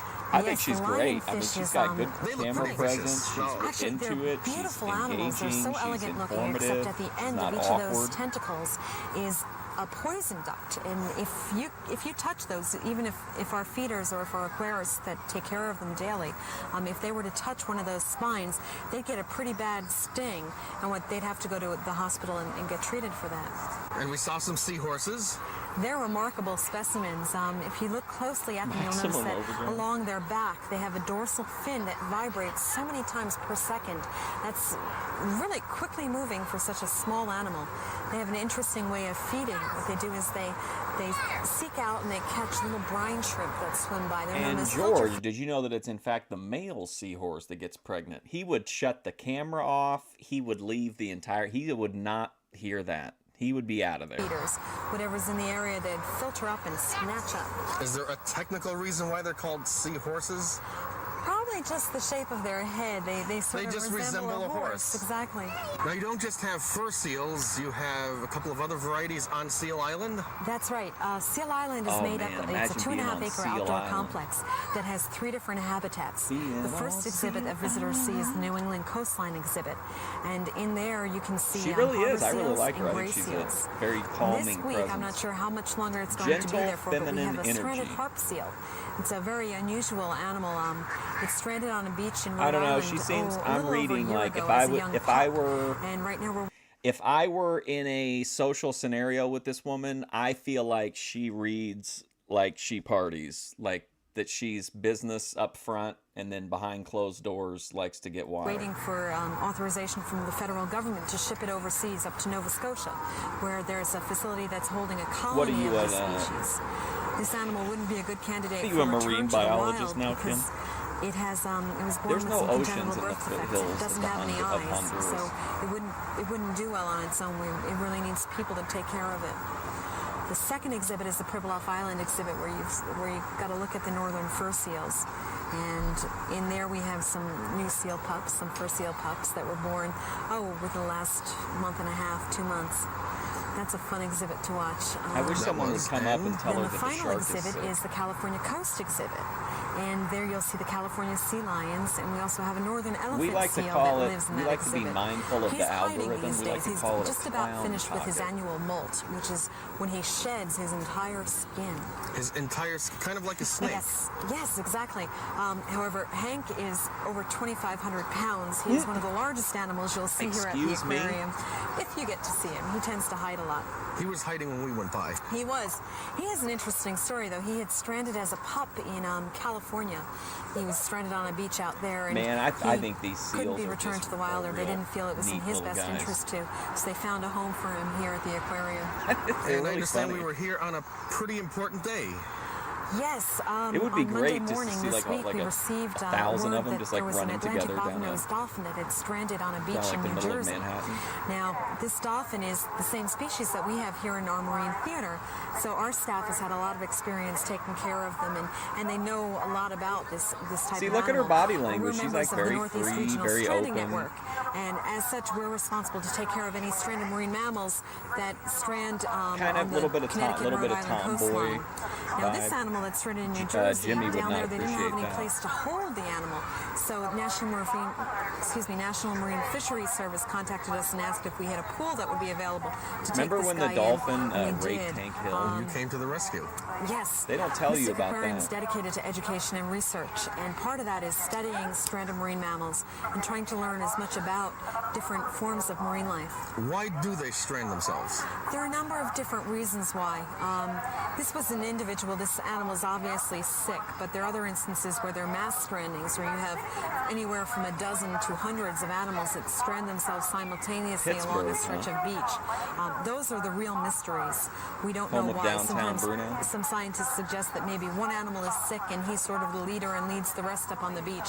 Other people think, well, maybe What's up, Harp? the animals get misguided. Like I due said, to if I were George and I was receiving this kind of body language and I was single and she was single, I would totally read it like, okay, this woman is interested in at least getting to know me, like, off camera. magnetic waves in the water, or they follow prey ashore. She could, though, just be a really nice, outgoing, person, so he could be, misreading it. But I think, yeah, George's body language, however, not returning those vibes. There are a lot of different things, and people just really don't know the answer yet. We hope to study that in the future. And if any of our viewers are interested in having any information sent to them, who can they call? Well, don't worry. I'm sure that the interviews will get shorter, and that we certainly won't have like a 3-part, 15 minutes each look at the first movie theater in Chicopee. Well, if they're looking to get visitor information, maybe a brochure or something like that, if they're thinking about planning a visit, they can just write to visitor information at Mystic Marine Life Aquarium, and our address is 55 Coogan Boulevard, Mystic, Connecticut 06355. Mystic, Connecticut. What a great place for Ruby to If they have information about live. different subjects, or if they have questions about marine life that they're dying to have answered, they might want to just drop a line to the aquarium's education department, which is at the same address. Well, Bernadette, this certainly has been a pleasure, and it's thanks for my pleasure. having us down here. Glad you could make it. And I hope to do it again soon sometime. I really thought there was only 42 And you seconds. stay with us. Great segment. Was it long? Yes. Was it good? Yes. All good.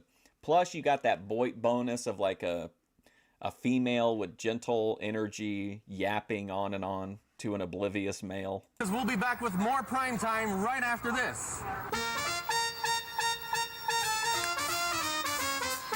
Well, he's in one of the bumpers. I mean,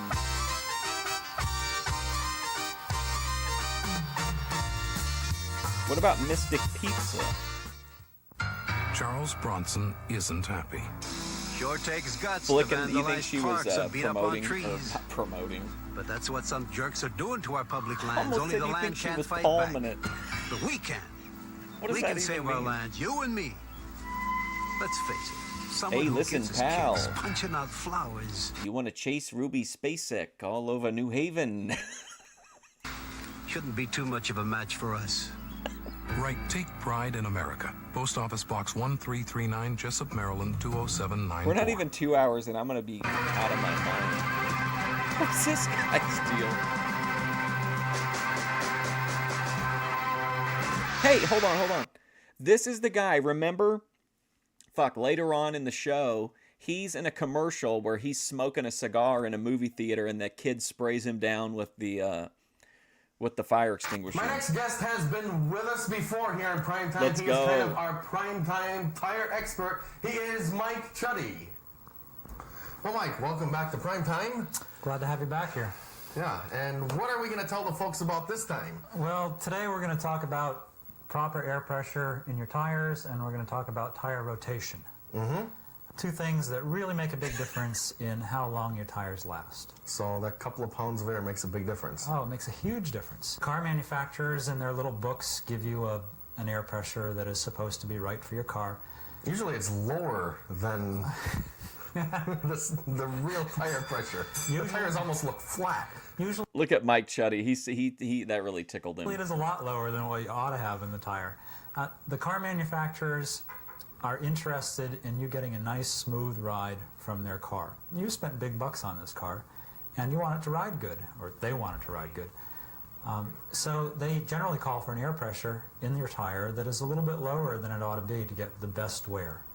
We recommend running the maximum air pressure that the tire will carry if it's within a reasonable amount.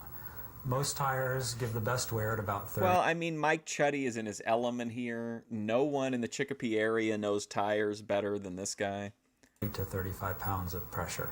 So whatever it Let me says look how on many the Christmas tire, cards he got. that's what you should run it at. That's what I would start it at. It's not a cut and dry thing. You have to go by how your tire is wearing, how it looks sitting with the weight of the car on it, if it's wearing more on the edges, if it's wearing more in the center. But it's a good place to start. Can having low air... No, I think he went there and he filmed like an hour of footage and then he recorded intros and outros every so often after each topic. He said, all right, well, we'll see you next time. Cut. Oh, well, good to be back here. I think they recorded all the segments in one visit. We'll have to keep a keener eye this time, but I think they filmed them all at the same time. Air pressure in tires really cause some tire problems? Yes, it can. It can cause some pretty severe problems. Really? Well, first of all, is if you run low air pressure in tires, they're going to wear out on the edges. PR Kevin, what's up? Yeah, I like the a tire Chuddy that's segment. supposed to give you 50 or 60,000 miles is going to give you... He was one of the more popular earlier primetime guys that got popular with the chat. 20 or 30,000 miles. It'll have Chat really like Mark middle, Brillo, but the too. edges will be worn off, Brillo, and you'll be whatever. pretty upset. The second thing that it can do is cause the tire to heat up. The more friction with the sure, road. the more friction on the road, the more heat buildup in a tire. And heat is one of the tire's worst enemies. It causes all kinds of problems, premature wear. It causes a breakdown of the steel belt and the cord body. It would make sense too, Ananje, because he does that a lot, which is actually a really good idea. He'll go to an event and film like the band's entire set, and then he'll break it up like 10 minutes at a time, which I guess is kind of like what people do now, except that it's his footage. But like, you, instead of posting like somebody's whole stream, you just take put it up in segments.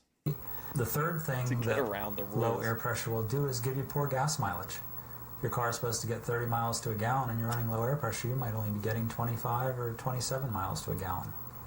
But the ride will be great. You'll have a spectacular ride if you like a soft, cushy ride. A lot of people on the road now prefer a stiffer ride because the car handles better. There's a lot of performance cars out there on the road. And if you've got a car that's got fat performance tires on it and it's made to handle well, you're not so concerned about how the car is riding. You're concerned about how it's Kim cornering. prefers a so rough those are ride. things that you ought to take into consideration when you're checking the air pressure. And yeah, you always want when should you check the air pressure? Well, you check it when the tire is cold. In New England, that's easier said than done because of our big variation in temperatures, 30 degrees from one day to the next. But generally speaking, check it before you get in the car and take off.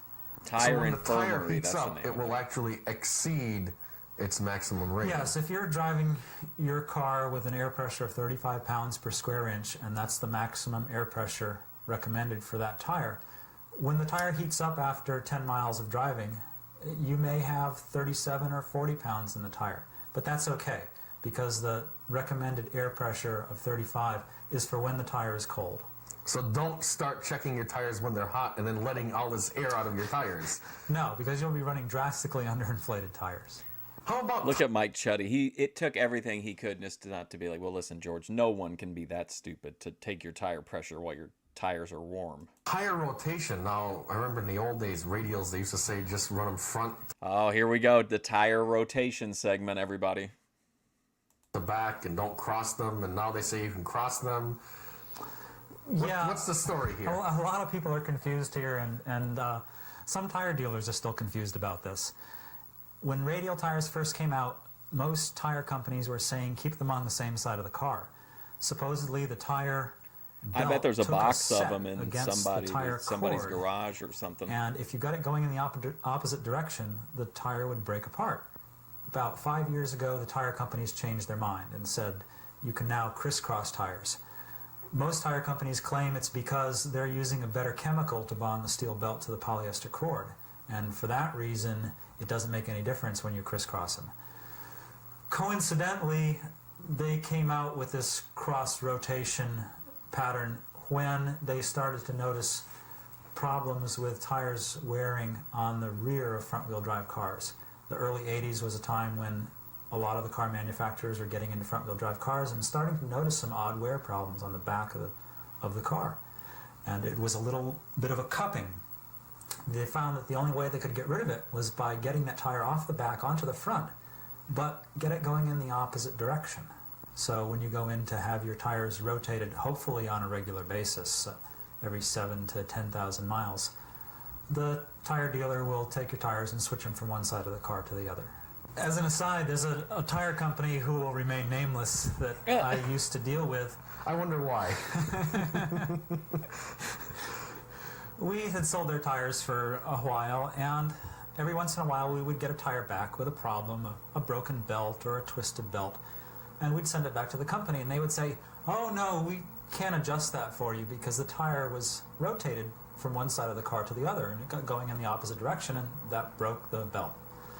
Well, come to find out, when the tire companies changed their mind about cross-rotating, this particular tire company issued a statement saying that you could always cross-rotate their tires since day one. Kind of like the government.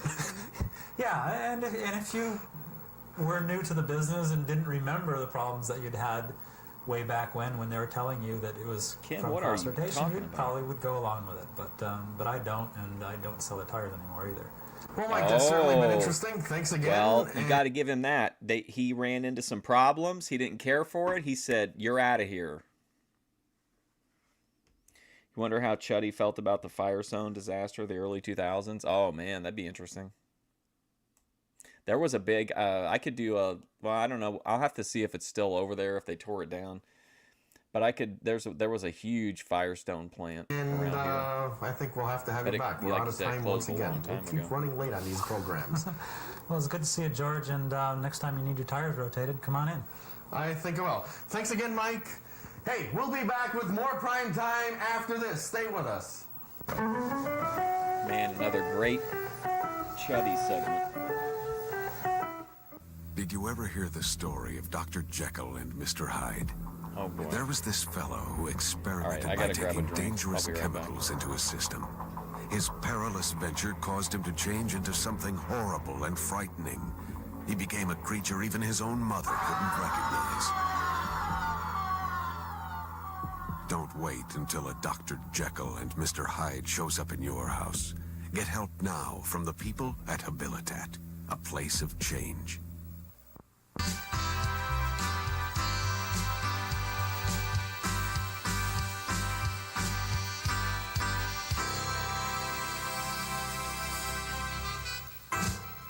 We're back. And what could be better than the entertainers and On the Road Again?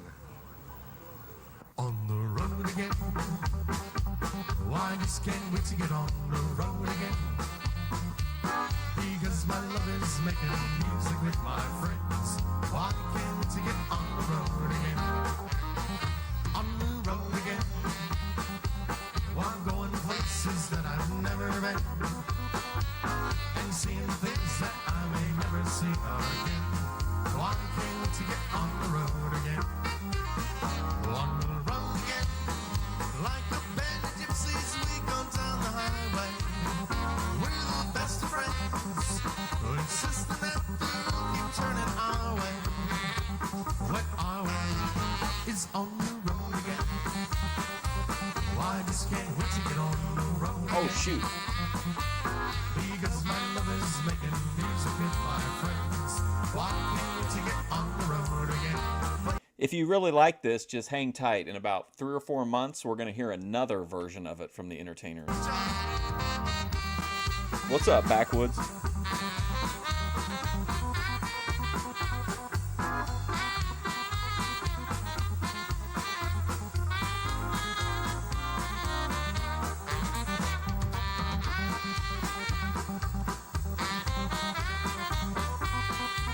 My 4th most listened to song on YouTube of the year was Minnie Manson, Rocky Mountain High. Like a band of gypsies, we go down the highway. We're the best of friends who insist that we'll keep turning our way. When our way is on the road again. You're not getting any volume? It shows volume on my end. My mic's on.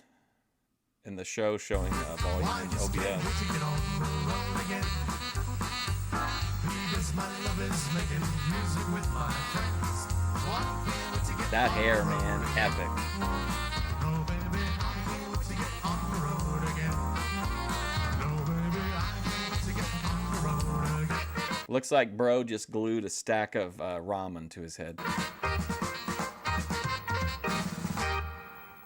The entertainers do Yes, pick that was songs the entertainers and On really the Road well Again. And that hey, Mark, fit their we're done with style. another Another one prime in the time. can. In the can, as we say in the industry, for all you folks at home. But I'd like to In thank the all our can, guests at as Great we say Band in the Center industry, Stage. The ATF. staff of the Mystic Marine Life Aquarium. Our primetime tire expert, Mike Chuddy. And the entertainers. And thank you for watching. Do join us again next time on Primetime. Good night, everybody.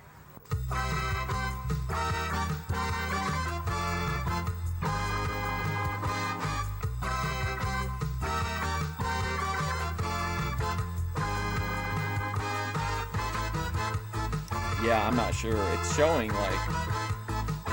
Oh, whoa, whoa, whoa, whoa. Yo, look, check it out. Mark Brio and Ultimate Warrior. Wow. Oh, look at that. Look at that. Such an early 90s Ultimate Warrior.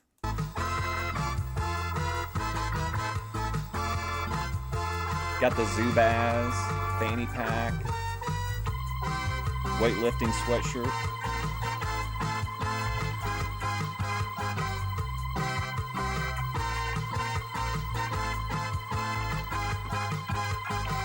This is what I was talking about earlier, like after when they set up that band stuff.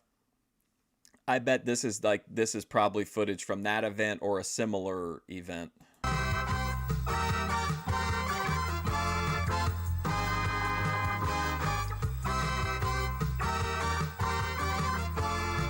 Yeah, I think we all remember his classic "Queer and Don't Make the World Go Around" speech that he gave.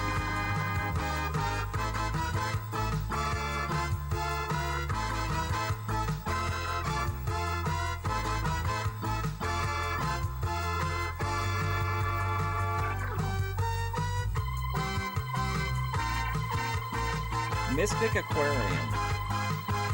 No, that was him. Look, ATF. I don't know for sure that was him, but I thought it looked like him. But Dave Barcelo is, and this spelled wrong too. I thought it was like with a U, Barcelo. Brian Burke, Kevin Dayton, Rich Devon, Karen Wretch, and Lisa Strack. Those names really fit all these people, I gotta say.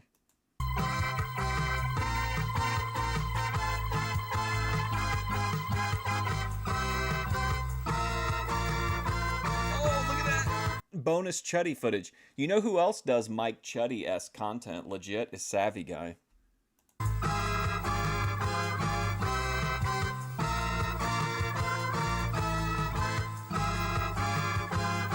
Wait a minute. Is Mark Berlow wearing an NBC jacket similar to when Bret Hart wrote WCW after the screw job? You know, Piggy, everybody's trying to save energy. What can we do? Don't waste electricity. You can make a difference. Sorry, right now. guys.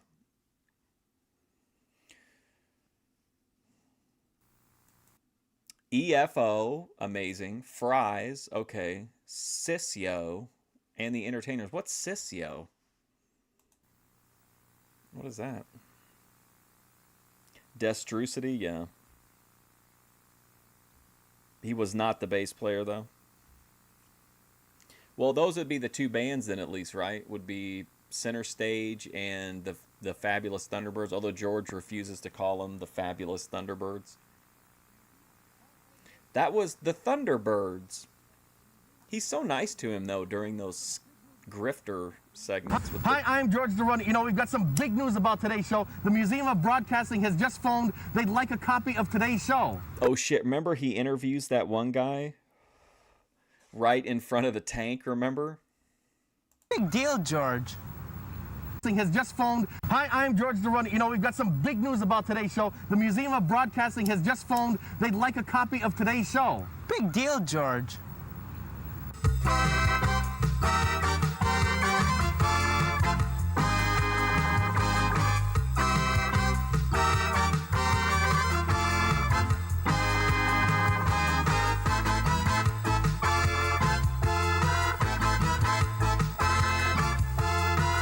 Whoa, was that Chet Dragon with Carolyn Lee?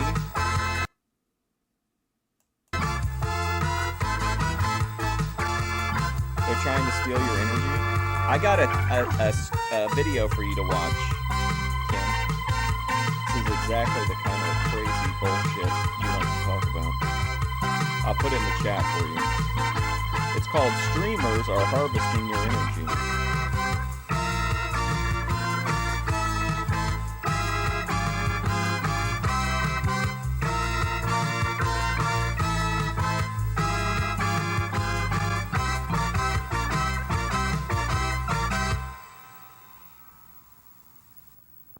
I'm George Dorunda, and welcome to Prime Time. You think he was like he was there to test the waters, and then they were like, George isn't up to it. Send him Doug Locke.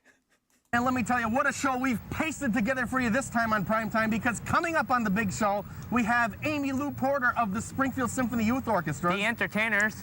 And we'll be making fries. But to start off the big show, we have EFO. That's the Eddie Foreman Orchestra, It's the Mark. same thing, George. All right, There's no EFO, difference. Eddie Foreman Orchestra. Here they are to perform Still Around.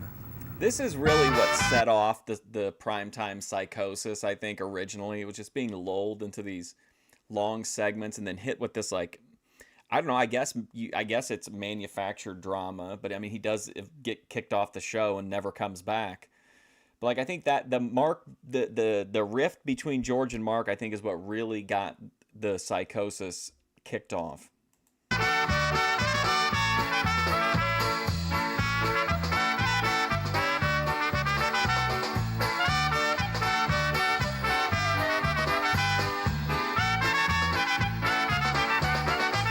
Look at the energy from that guy.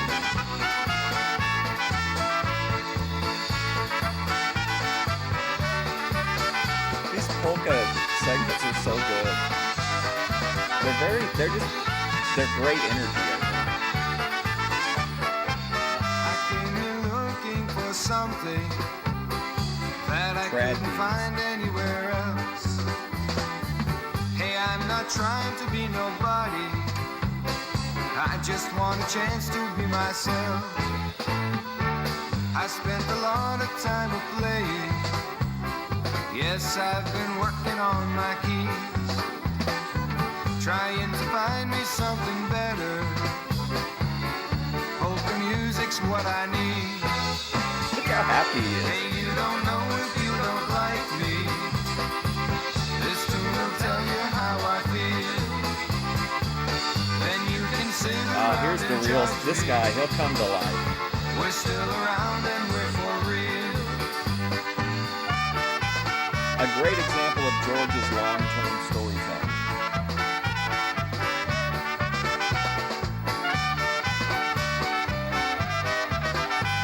This guy sings.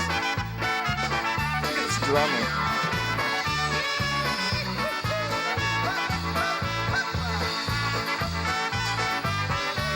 Man, George was having the fucking time of his life, I bet. He was getting to hang out with all of his old polka heroes and getting to know them in real life and getting to try all the food. I think at this era of primetime, I hope still, like, he had that, like, he was really enjoying it. I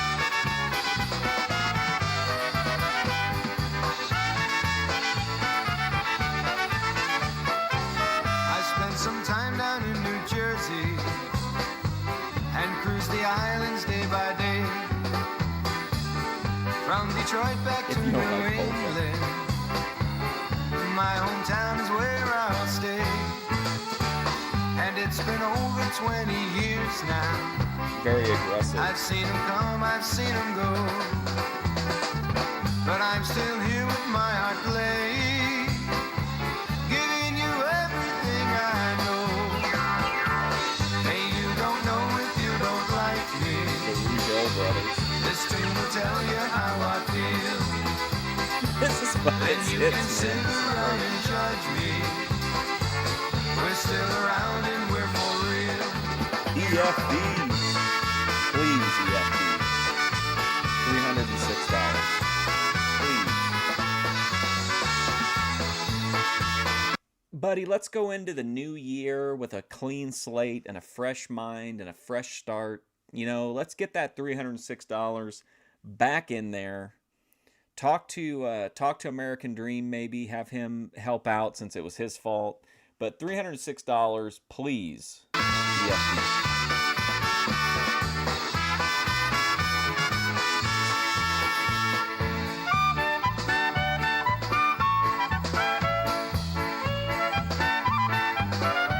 Look at these two, man. Look at the chemistry between them. This guy's gonna take this guy's place as the charismatic band.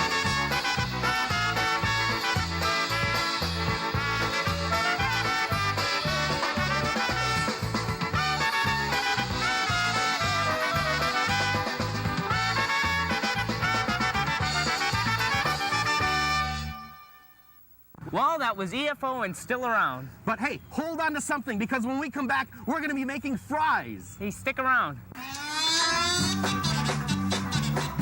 Oh, there he is with the animal.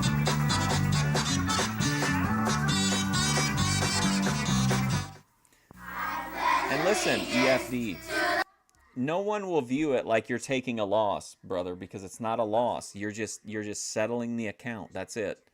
No, the only L here is if you continue to not pay the money back. If you pay the money back, people will be like, oh, great. EFD is back on he's back on track now. It stands for what we are and what we believe in. How we treat it says a lot about us. What a humorous anecdote, TF.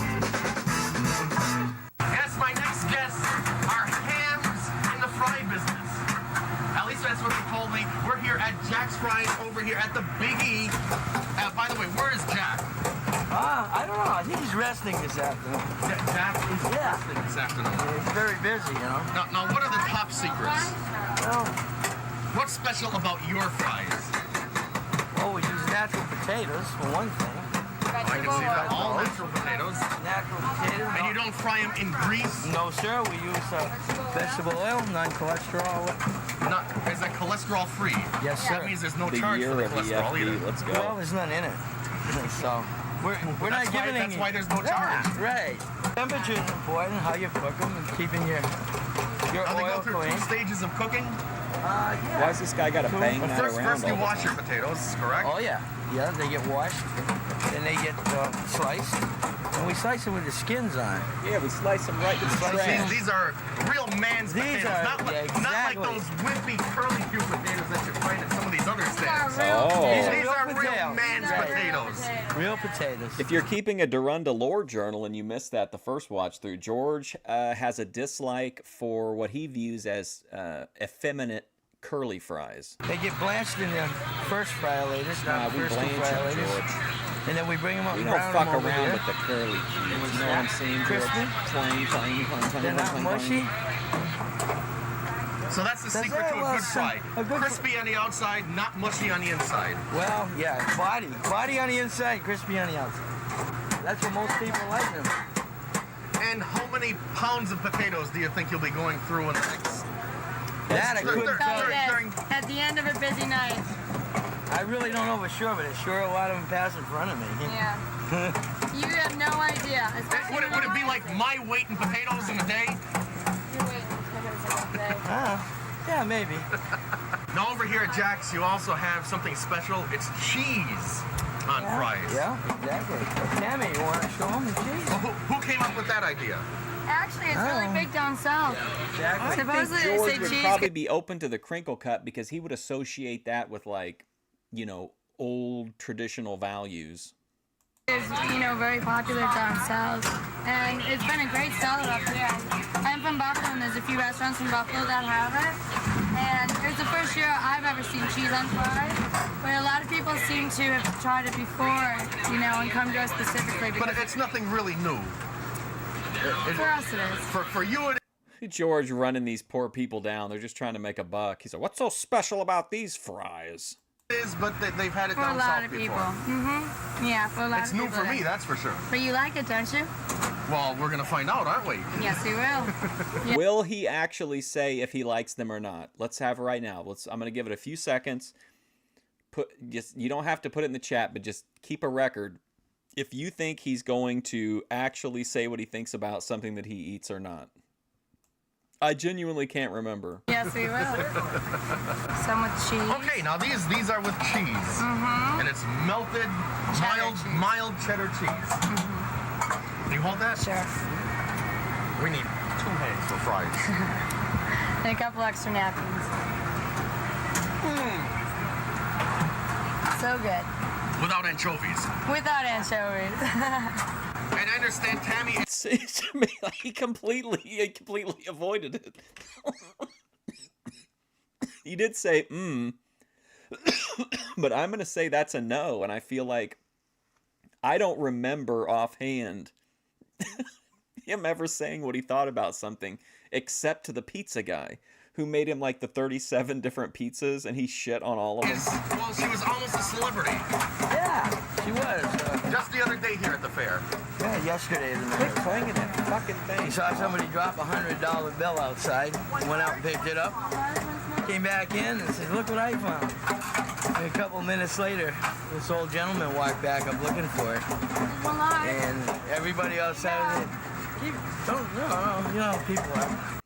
Just a reminder that both Grace and Ruby have found money and then taken it for themselves. But Grace's was only like $20. Ruby found like a drug dealer roll of money. Tammy said, I can't do that, she said. Why don't we give it back to the old gentleman? The old potatoes man, imagine. And you wanted to call in the papers, but she wanted nothing to do with that. Well, we were going to put it in the paper that circulates through the fairgrounds every morning. She didn't want to have any part of it, but now she doesn't have any choice, does she? No, she's a real celebrity. Tammy, you win the Friar of the Year award. Thank you very much. Well, hey, the fries are great. I really like them with there cheese. you go. They're great. It's been a great segment. Thanks for being here. Hey, stick around. We'll be back with more Prime Time. Great fries, right great after segment. this. See you later. All right, Mark, throw these shit fries in the garbage and let's move on to the next set. Boy, that smog outside is terrible. Don't you just hate what they're doing to the environment? They? What These about people you? are real carnies, absolutely. Sure, lots of household products can cause I pollution. feel like the especially Boit if we don't people are use the them in the right closest way. thing to like modern day carnies. To find out They're how like you out can on help, they're write out on to this Make like a Difference National Wildlife. Digital boardwalk, barking and trying to get you to throw your money in the hat. Always trying to pull one over on you. Now, who are these people? Does any of you guys recognize this? Jerry Seinfeld and I don't know who that, John Laurinaitis maybe? What's George making this hand gesture for here?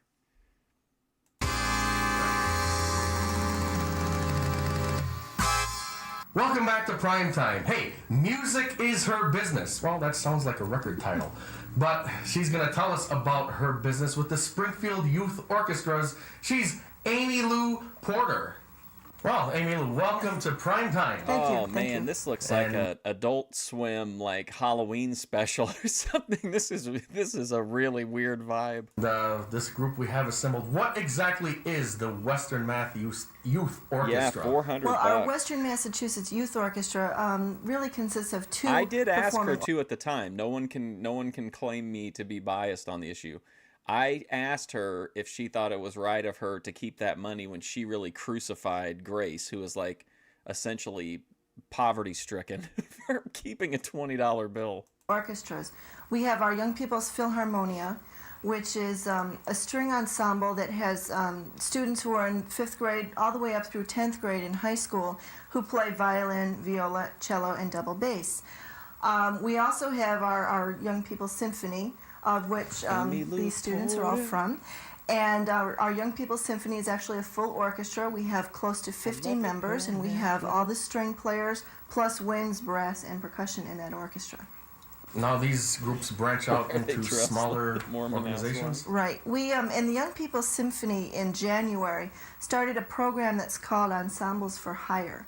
The program was designed by our conductor, Naila Basni, who what's that name again? The program was designed by our conductor, Naila Basni, who put these different chamber ensembles together based on students' abilities, location where they come from. We have students from the Amherst and Belchertown area, as well as students from Springfield, Longmeadow, Agawam, and Westfield and West Springfield. So we've put these chamber ensembles together, and what we like to do is send them out into the community to perform at different functions. And then the money that they raise is in turn given back to the orchestra as a sort of a fundraiser for trips that we would take in the future. In addition to giving them some professional type experience. Yeah. And what are the benefits of playing in a chamber ensemble? Do the kids really get into it? I think so. I think that when you're playing in a chamber ensemble, you are able to develop a sense of musicianship. You learn to be more independent in your thought and in your approach to your music. You learn how to work without a conductor, and you have 3 or 4 other people in your group, and you learn how to work from each other and with each other. Working together as a team. Working as a What team. a great show. And it also allows you, like I said before, that sense of independence in your music, which you can carry over into your technical skills that you need in the orchestra. For instance, playing in accurate tune, your sense of rhythm and counting. You learn the sense of counting. Did you hear that phone? And just you learn how you put music together as a whole. Now, when you mentioned trips, I hope you're referring to something a little farther than Holyoke. Right. Actually, this year in April. A little more elegant. Well, Kim, this might be hard to believe, but some people just do art because they want to, further the art and perform and entertain people. So they're not really worried about bringing in the profits. Mary Lou Porter is all about the art. We took our Young People's Symphony to Washington, D.C. this past April, where they played at the United States Capitol. You're starting to sound like the Suits in Palo They played for Alto. the Festivals of Music in Fairfax, Virginia, and we also did some rehearsing with the Greater Baltimore Youth Symphony and visited Baltimore on our way down to Kind of a Washington. glasnost, the collaboration of the exactly. youth symphonies. Right. And that was actually quite exciting. We had 2 orchestras, and they played 2 Make sure you different get pieces, that and we cryon had, I back think, a up total again. of 98 players from the 2 orchestras, and I think which would have been the biggest orchestra that any of our students would have ever played in. So that was a nice experience. We you make art from it. we You told played me at that the your Festivals art of is Music too in Fairfax, expensive. Virginia. We were given an excellent rating by the Festivals of Music. We got very high honors in the sight reading division, and we were awarded a fabulous trophy. Look at that trophy. Man, for I'm our glad efforts Bret in Hart isn't Virginia. there. So all monies generated help to support these trips. these Bob trips, Brown. and we hope. Thank you, Bob Brown. 9 months. Wow, a full pregnancy. Wow, that's wild. Thank you so much, Bob. That's very generous. Don't forget, if you are a member, you do get. I know you can say whatever anyway, but you do get you get a free featured chat or whatever. Hope to do once a many month or more, something. like the Washington trip. And how long has this group, this is the Crimson Quartet? Crimson Quartet. And how long have they been together? Since January, since we started the program in January. Unfortunately, no art And is could you introduce them priceless. first? Certainly. A group of Saudi Arabian and Silicon Valley people are about to buy and own the entire Warner Brothers library. Into the other? Okay. Behind me we have Elizabeth Leslie, who plays violin, and Rohit Udipi, who plays violin. Rohit Madipi. Alison Stakowitz, who plays viola, and Christina Heafy, who plays the cello. What a cut. So, Elizabeth, Yes. do you really enjoy the group? Yes, I enjoy playing in the group. Is it somehow your worst nightmare, though, that being a violin player, that someday you might be playing polkas at the Kielbasa Festival? I really was I'm not a big fan of I'm not Netflix into either that type of buying them, music. but I prefer the I was so relieved when I saw Netflix made the offer, but I think the Hostel bid is going to win it, which really sucks. Paramount being with Warner Brothers is just the shits, and then having all that American art and history owned by foreign entities. Good thing. I prefer the classical music. And I enjoy playing in a quartet. Not that I can do anything about it. I don't think I'll be playing in a polka festival later in life. I don't plan to become a professional musician, but if I minor in the college, or I plan to support my symphony when I'm older. So support the arts. Do any of you plan on continuing? Yeah, no I shit. Plan on continuing. I get all these blank looks. I plan on continuing music throughout college, and if Netflix would have bought it, at least you could have went to Netflix and watched the Looney Tunes without forced. You could in theory spend the money to get an ad-free tier. You got to sit through the fucking ads on hopefully beyond that. I'm getting But heated. I don't plan on making it my profession. I do it for fun mainly. It can be a tough life. See what I mean, Ken? This is what we need to aspire to: making art for art's sake. Yeah. Well, I understand we have a selection prepared. Yes, I believe we're going to hear part of the Boccherini String Quartet, Opus 33, number Bullying 6, and I foreign think we'll hear the entities first movement. is Sounds manipulation. good. Let's hear it. I'd almost forgotten about that gigantic fucking set he built. It looked like one of the Hussein brothers' offices, all decked out in the dark side.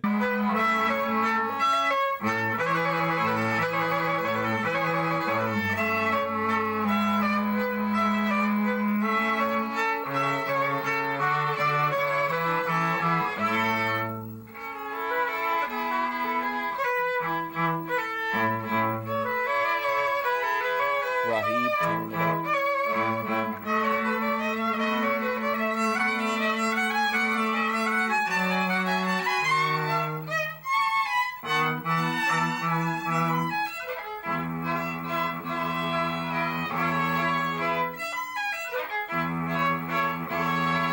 How many views does this have? 83 views.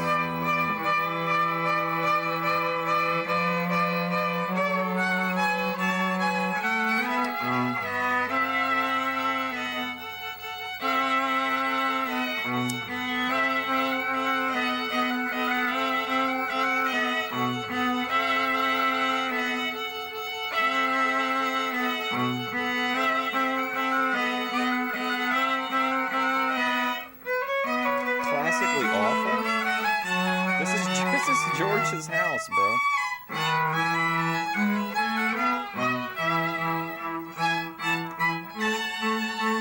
Remember the Christmas video he shot in like the thrift bazaar?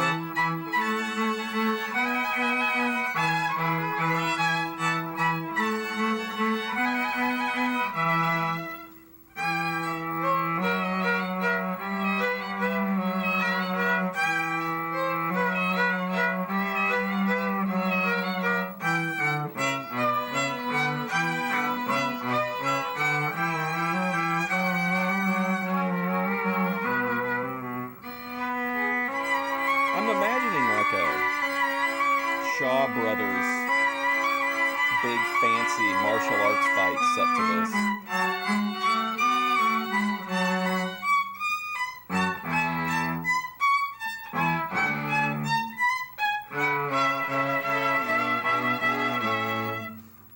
I think it could be Rahib.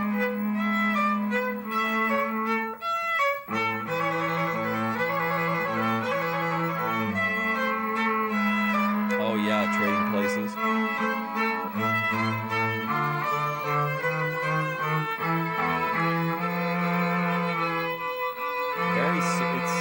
It's very relaxing.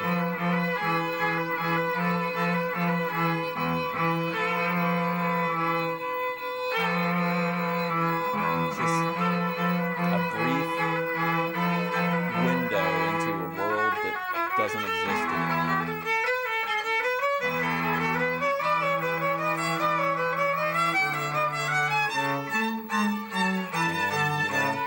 Not too distant future, that'll be us. We'll be the weirdos that some people have discovered after they were trying to do a variety show. If we're lucky.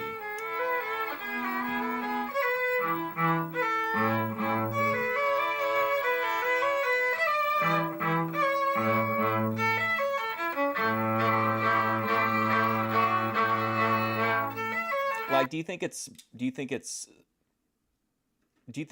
what do you think about the idea that if I really was like, had won the lottery, that I would really invest like pretty much a limitless amount of money to send people out to interview absolutely anyone associated with primetime? Do you think that's do you think that's too much of a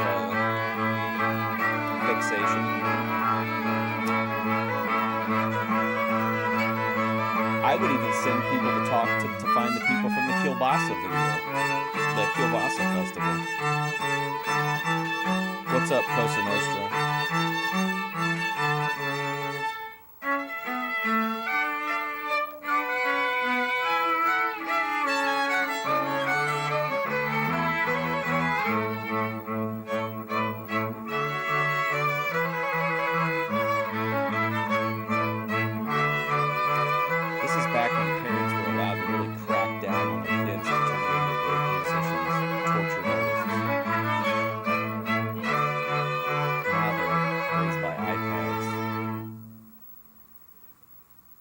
Wow, that really sounded great. Wasn't it wonderful? Oh, I haven't heard anything like that recently. Great. Good. Now, if any of our viewers are George once again somehow evading saying how he feels about something. interested in the group, who books the group? How can they be contacted? Well, each group has a parent mentor who volunteers their time to sort of supervise the scheduling and then actually goes into the community and tries to see if there's an opportunity for playing. We've had parents who have gone out and booked their students for weddings, Salute dinner to Amy Lou parties. Porter. We did an alumni event for a local college. And New we England also legend. try to feature the chamber ensembles on different types of symphony programs. So there's a lot of opportunity for performance. Pearl necklace. And if they're interested in the Crimson Quartet, who do they call? Okay, they could call Dorothy Stakowitz at 567-8667, or they could call me at the Symphony 733-0636. Well, it's been a pleasure having you on Prime Time. I'd like to Well, thank thank you you. for I just have appearing. so many questions about And you're Prime welcome Time. back anytime. Wonderful. Great. Well, thanks again. Thanks, guys. I'll never hey, find- We'll well, be we back did with figure more out Prime Reflection, Time I right guess, after so. this. Stay with us. Thanks to Ananje. God, that music.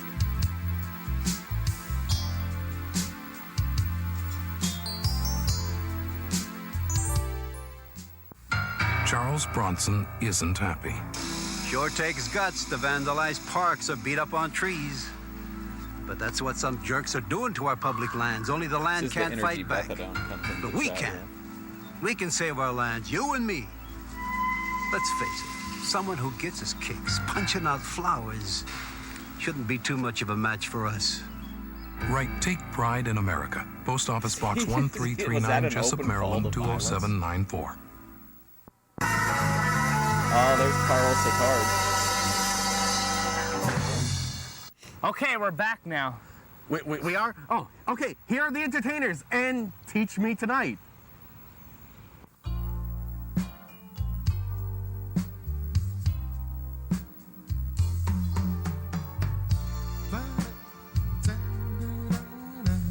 I feel like I feel the same way about the entertainer segments. I just feel like they're just, it's like surreal. It's like I don't know. It's very like existential to me. Did you say I've got a lot to learn? Well, don't think I'm trying not to learn. Since this The oddities. is the perfect spot to Oh learn. man, she sent me some When previews teach me of her new work. Man, tonight. Starting with the ABC of them, right down to the XY. it's those people again. Help me solve the mystery of it and teach me to the sky's a blackboard. High above They made a me, Golga figure, but it was one of those Build-A-Figures, and I just, wow. I'm not going to buy 4 figures, probably like 3 of which I don't even want, just to build a 4th figure, so I just kind of like resign myself to not getting those. But it looked good. the sky. One thing is Cosinoso, you don't remember, we did a full watch through of this. We watched all 96 episodes, and then chat kept saying they wanted to watch it again, so we've started watching it again. very clear, my love. Should the teacher stay so near, my love? Graduation. All right, Backwood, thanks for hanging out, man. Keep on rocking in 2025. Have a rockin' 2026. Play it, Joe.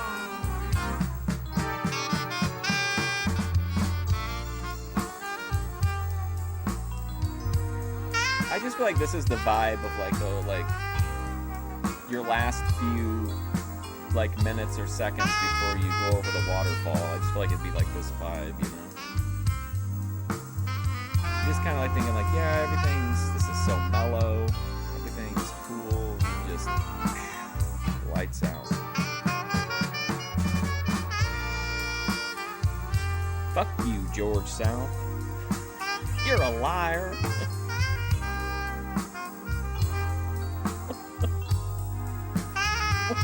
What a great video that was.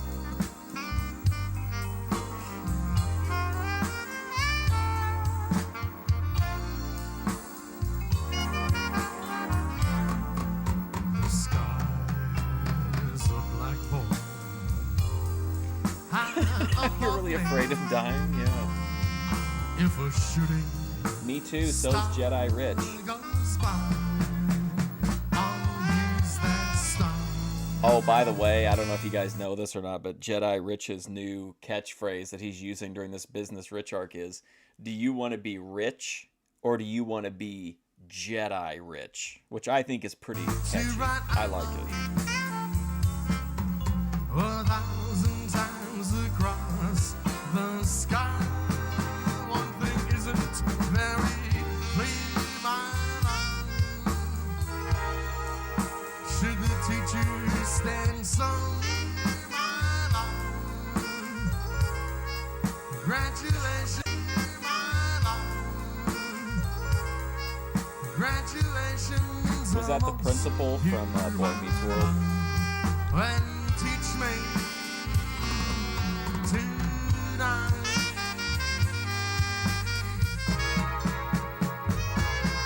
When teach me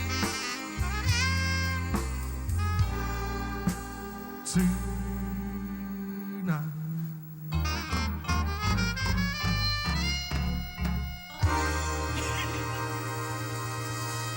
Coming from a bro pastor. That was this guy right here, George Oh Dorunda, my with the gosh. entertainers with Teach Me. So there's the first time it's directly referenced that, hey, the host is also the guy in the music video. Tonight. Boy, you sounded great, George. Yeah, that was one of my favorite songs, Mark. But hey, is it time to wrap this one up? We're all wrapped up once again this week. Time to wrap up another show. But I'd like to thank all our guests. The entertainers. EFO. No, it's the Eddie Foreman Why? Orchestra. We George. already talked Are you about talking that, Mark. about calling him EFO a broke is the same bastard? thing as the Eddie Foreman Orchestra. I mean, But I also, I can't verify it. I don't have access to his bank statements, but the comment was hilarious. Porter of the Springfield Symphony I Youth thought so. Orchestra. And Jack's Fries. Jack's Fries, weren't they great with Yeah, cheese? they were real good. I really enjoyed those. Hey, do join us again next time on Primetime. Good night, everybody.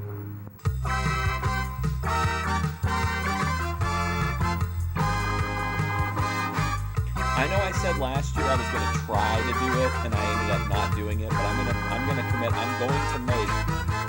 There is with a bushwhacker. I am going to make one episode of like a real primetime type show over the summer. I'm going to do it. Thinking about going over the waterfall made me realize that I need to try to make. Oh man, look at that, Dino Bravo and the Earthquake, Jimmy Hart. I need to try to make Dorunda, long-form Dorunda content at least once.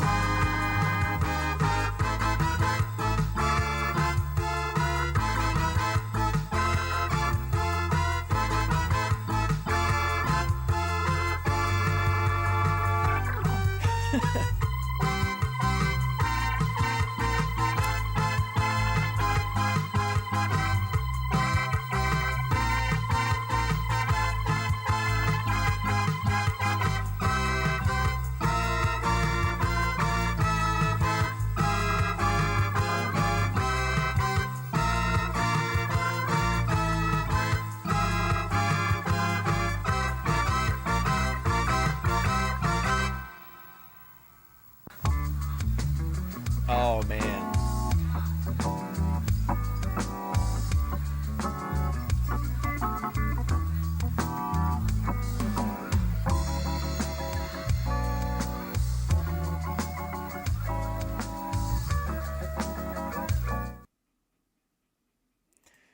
Did you say Rohit Uppity? You remember that guy's name now?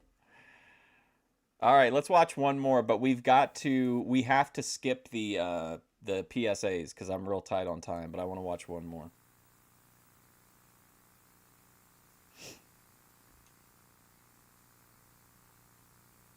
There's tons of wrestling stuff throughout it. Did I start the thing again? What's going on? Oh, there we go. Okay. Wait, we just watched. That's the one we just watched, right? I think. They wouldn't have 2 episodes in a row of the same thing, would they? Okay, here we go. You know, the best thing about doing primetime is you get to come to all these great food festivals. We're here at the Taste of East Longmeadow at the Big Y booth. Thank you. And our chef, Al, what do you think I should try first? The spicy chicken or the tortellini? Go for the spicy chicken wings. Go for the spicy chicken wings. You'll like those. I'm telling you, this is going to be the best show ever.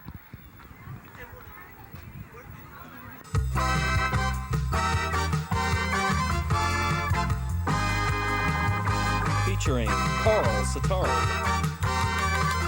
Old Man in Chair, Opera Man, That Guy, and a crane. There's George.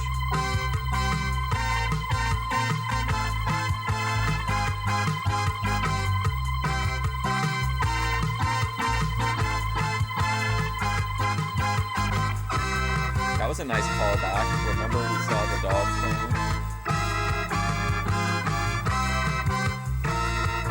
I just feel like they really have like a gorilla and Bobby Heenan vibe. I hate to see it end. Hi, I'm George Dorunda, and welcome to Primetime. And let me tell you, this show is too much fun for any human to have, because we're here at the Taste of East Longmeadow at the 14 Carats booth. And let's see, we have Belgian chocolate chunk cookies. We have cheesecake With a chocolate cream cheese, rainforest crunch creme de cocoa topping. And we have shrimp. Marinated in lemon. And what's on the end here? Broccoli salad, our famous broccoli salad. Broccoli salad. But hey, coming up on the big show, from the Lawrence Welk Show, Sally Hart. The entertainers. Officer Doug Pearl of the Connecticut State Police, and the world's... Okay, here comes the... I gotta hurry, though. I can't keep yapping. This is the guy... This is one of the next big villains of the show. The police officer who makes the PSAs that nobody likes. Fastest airbrush artist. Hey, what do you suggest after spicy chicken? Definitely chocolate chunk cookies. Okay, Mark, you tackle the shrimp. I'll grab this. These are great. Let's start off the big show with Center Stage and Boy from New York City.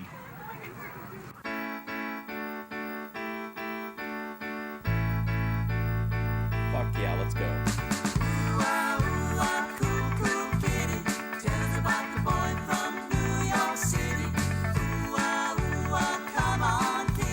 You can't beat primetime.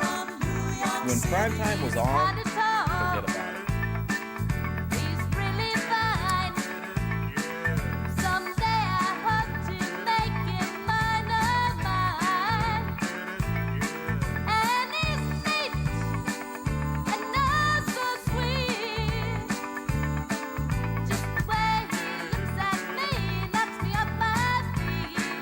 Yeah, the state trooper.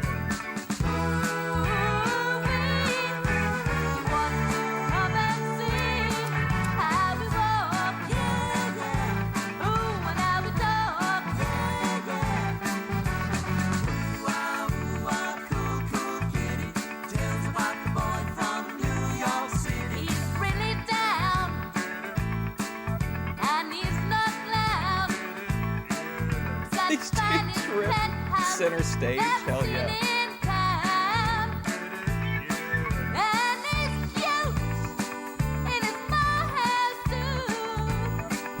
I was so depressed when the show ended, like when we watched the last episode. What a downer that was.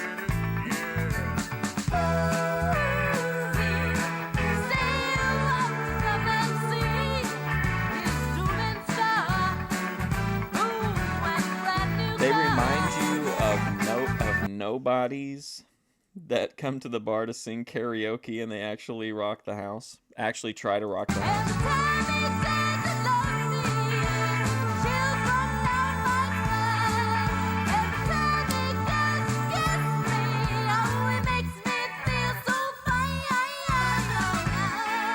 Ooh, what a neat drum set. Ooh, did you see him doing the twirl?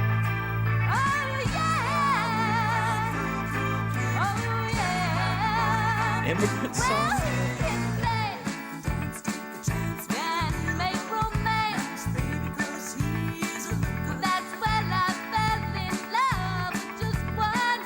I can't wait till they do Black Velvet. It's so fucking good.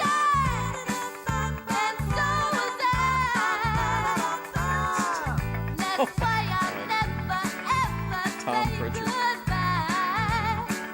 I like Center Stage. The thing about primetime, or one of the things about it, is that there's always another band. Like, whenever one of them goes away and you're like, ah, fuck, you know, that sucks. There's always some new bizarre band. And very few of them are letdowns, but I do think there are a few duds toward the end of the show. But then they hit you with, like, the Springfield Chordsman, and it's just like, you know, George has always got something in the, you know, in the barrel.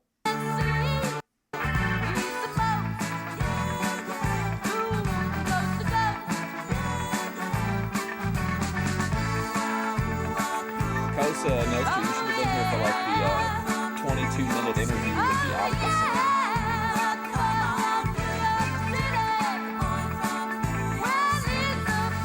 Yeah, this is just good old-fashioned fun.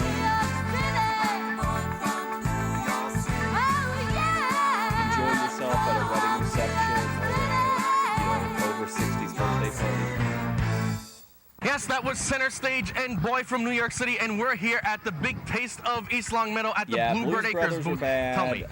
I know they're popular with the chat. I could really, honestly hated the fucking pirate guy and Brown Eye, or whatever her name was. I didn't care for them. What would you suggest to wash down a Belgian chocolate cookie? After that, you need a glass of cider. Cider. Let's toast the taste. Cider, Mark? No, I'll have the real thing. I'm going to have an apple. Mark wants an apple. But hey, when we come back, we're going to have the state police. They're going to be coming after you, George. I sure hope not. Cheers. Up next in the program, an interview for those of you that care with your host. We'll be right back. Book 'em, Daniel. Oh, yeah. The cop, like, he wants to be an actor, I think, and he kind of plays it up in the interview. Fozzie, what is this? Oh, Kermit, it's my new sorry, ball. we gotta I'm get talking about past this these. mess. Oh, that... In Washington, D.C., 200... Yes, we're here. Primetime visits the Taste of East Long Meadow. We're here at Romito's, and let's see, what do we have to choose from? We have the sausage on a stick, Harry's homemade sausage, either hot or All right, sweet. see ya. And hot sausage grinder with peppers and onions. I'll tell you what, Mark, you take the grinder because you need to put on a little weight. I'll stay on the diet. I'll take the sausage on the stick. Hey, let's visit the Connecticut State Police. He want that glizzy. Well, we're here with the Connecticut State Police and Doug Pearl. No, I haven't been arrested, at least not yet. Doug, nice to meet you. Nice to meet you. Welcome to Primetime. Ralph, right? George. Okay. George. It's my show. I'll tell the jokes. Oh, okay. I'm sorry. And I understand you produce videos for the Connecticut State Police. Yes, that's correct. And what types of videos do you produce? Well, everything that you see on broadcast television, all the PSAs. I'm the producer and director. Do you use real drugs for drunk driving? No, everything that we do put together is put together with actors, actresses. We do use talent. The only thing that we don't use talent for is when we have a trooper portraying a trooper that is a real cop. So cops are not actors, and sometimes you run into a problem with that. Or some cops are actors. That's true. But then if they're actors, then what happens is they become producers, and they get to produce shows like this. Well, that's another question. How would you compare Primetime to anything that you've produced? Well, that's quite simple. I'm an award-winning producer and director, are you? Well, we've won awards. Not the same kind of award. No, actually, we do put a quality piece together, and as a matter of fact, I'm even going to allow you to use one of my pieces in your show. We have a piece that we're going to give you. It's the worst, I'll give you dude. two pieces. Two pieces that you can insert in between, kind of like commercial breaks, you know, when we say we'll be right back. PSAs, yeah. I'll give you one that deals with safety belts, and it's kind of a summary piece. We produced kind of this a one summary in Connecticut, down in Hammonasset State Park on the beach. You'll like this one. And a lot of babes on the beach? Yes, there are. There are. Teenage babes. You'll like that even better. That sounds even... I missed that. The first time through. Yes, there I've are. got to clip There are. this, guys. Beach. You'll like this one. And a lot of babes on the beach? Yes, there are. There are. Teenage babes. You'll like that even better. That sounds even better. That's right. That's right. Let's go. I like what this a weird guy. thing to say. Then what we have is we've got another piece that deals with a I've got to put this up DWI law which came into effect in Connecticut in the beginning of 1990. And that piece we're going to allow you to utilize as well. We're going to allow free you. of charge.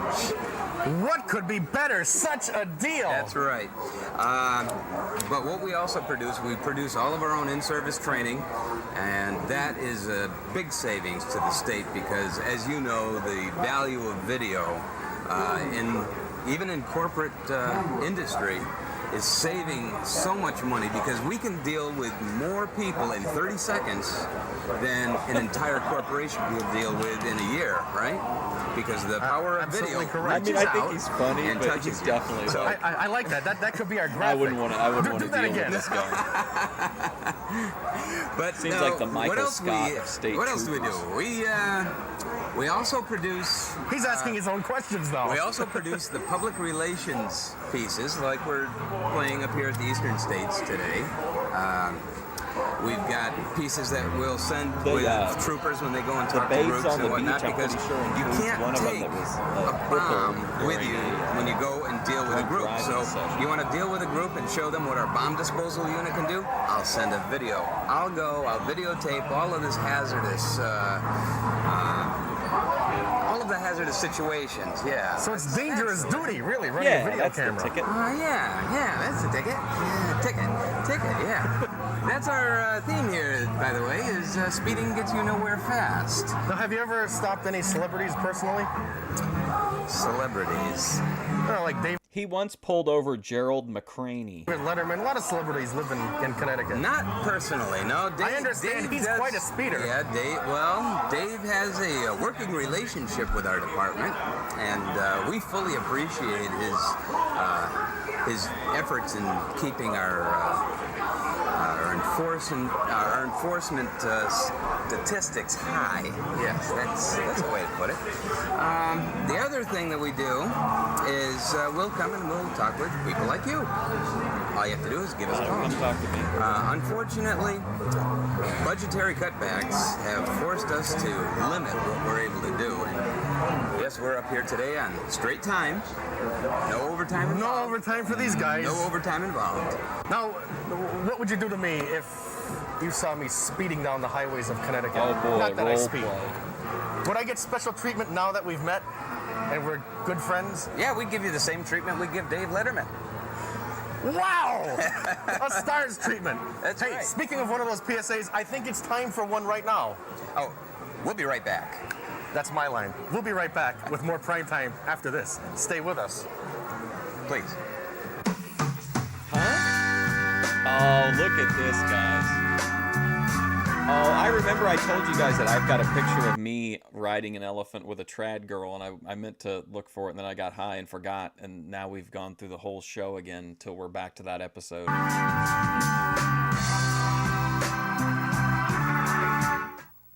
When I first got my license, Yeah, he said every this is time the- I left the no, I'm house, not- my no, parents no. would say, "Remember to buckle up, dear." We dealt with that guy enough. We're not going to put his art over. We'll watch it next time. It's on for the next, 6 months of programming. Yes, we're here at the Big E with Michael. He is the world's fastest airbrush painter. Michael, welcome to Primetime. Thank you. How long have you been airbrush painting? Well, about 15 years now. And you do everything, not just t-shirts, you do boats, garbage trailers. You had a guy the other day, he brought in a motorcycle. Yeah, if it'll hold still, I'll paint on it. No livestock. Occasionally, actually, You do body people. painting at kissing. Really? You've painted people? Oh, yes. What kinds of paintings do you put on people? All different types of things, from just face painting. I've got some elaborate fine art. Now, is that dangerous, face painting around the eyes with an airbrush? You turn the pressure down very low, use a very special paint for it, and it's probably safer than a lot of the makeup because the paint comes off very easy. It's not rubbed into the skin real hard. How did you get the distinction of world's fastest airbrush painter? Talk about your holy grails. Damn, bro, what a terrible piece of art. But man, I'd love to have. Mostly from the crowds of people going, "Oh my God, he's so fast!" So I put up a challenge, $1,000 against anybody that can beat me. $1,000. Yeah. Of course, we go for quality too. Well, you have to cover a certain amount of area with a certain amount of colors. Well, at the Miami Beach Convention Center, we put out, publicized an open challenge. People came to watch, a lot of artists, nobody challenged. I did 4 different designs, varying degrees of difficulty, all in under a minute each. One was like a name, about 12 seconds. 12 seconds for a name, something like this one over here. Dick. Yeah, multicolored sunset, something similar to this, in about 54 seconds. That took 54 seconds, something similar to that? That's a good one. That is amazing. So a T-shirt you can crank out easily, one a minute. Oh yeah, I can go very fast with them. Some elaborate ones, like my Marilyn Monroe, takes about 20 minutes to do. Now, how long does it take you to do a trailer, or if somebody wanted a van done? It depends what they want to have done on it. If it's something quick, it's quick, a couple minutes, or it could be you could do a van in a couple minutes. Yeah, if it's something simple on it. Just a name or something like that? A name or like a business logo about so big. If it's an elaborate fantasy scene with dragons and wizards and castles and things, that could take a couple hours to do. But not like a lot of van shops where you drop something off and it's there for a month. Self-professed for pinstriping and everything. Pinstripes must be really easy for you. Well, I do a free-handed pinstriping with a lot of swirls and curly cues. Straight pinstriping, I usually recommend somebody go to a paint and body shop. It's white pay for an artist. White pay for the expert when you don't need it for a straight pinstripe. That's kind of how I do that it. Marilyn Monroe looked awful, I thought. That's Michael, the world's fastest airbrush artist. Is he fast or isn't he? George, they wouldn't call him fast if he wasn't fast. I suppose, Mark. Well, hey, we're here at the Big Taste of East Longmeadow. We're at the Panda South booth. Yeah, that was a And nice let's see, shoot. what do we have here? We've got pork fried rice and chicken fingers. Chicken fingers. What do you think would go better after sausage? Whoa, I think you'd probably be better off with chicken lo mein. Chicken lo mein. Well, since we have pork fried rice, Mark, why don't you tackle the chicken fingers, and I'm gonna have some pork fried rice. Hey, stick around because we're gonna have, when we return from the Lawrence Welk Show, Sally Hart. He looked like the kind of guy that would show up at like an AWF taping. So you're a senior this year, getting ready for college. Uh-huh. Sports, getting a good education.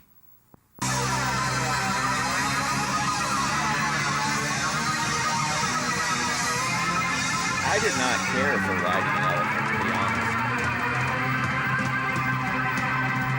I found it to be very uncomfortable and quite stressful.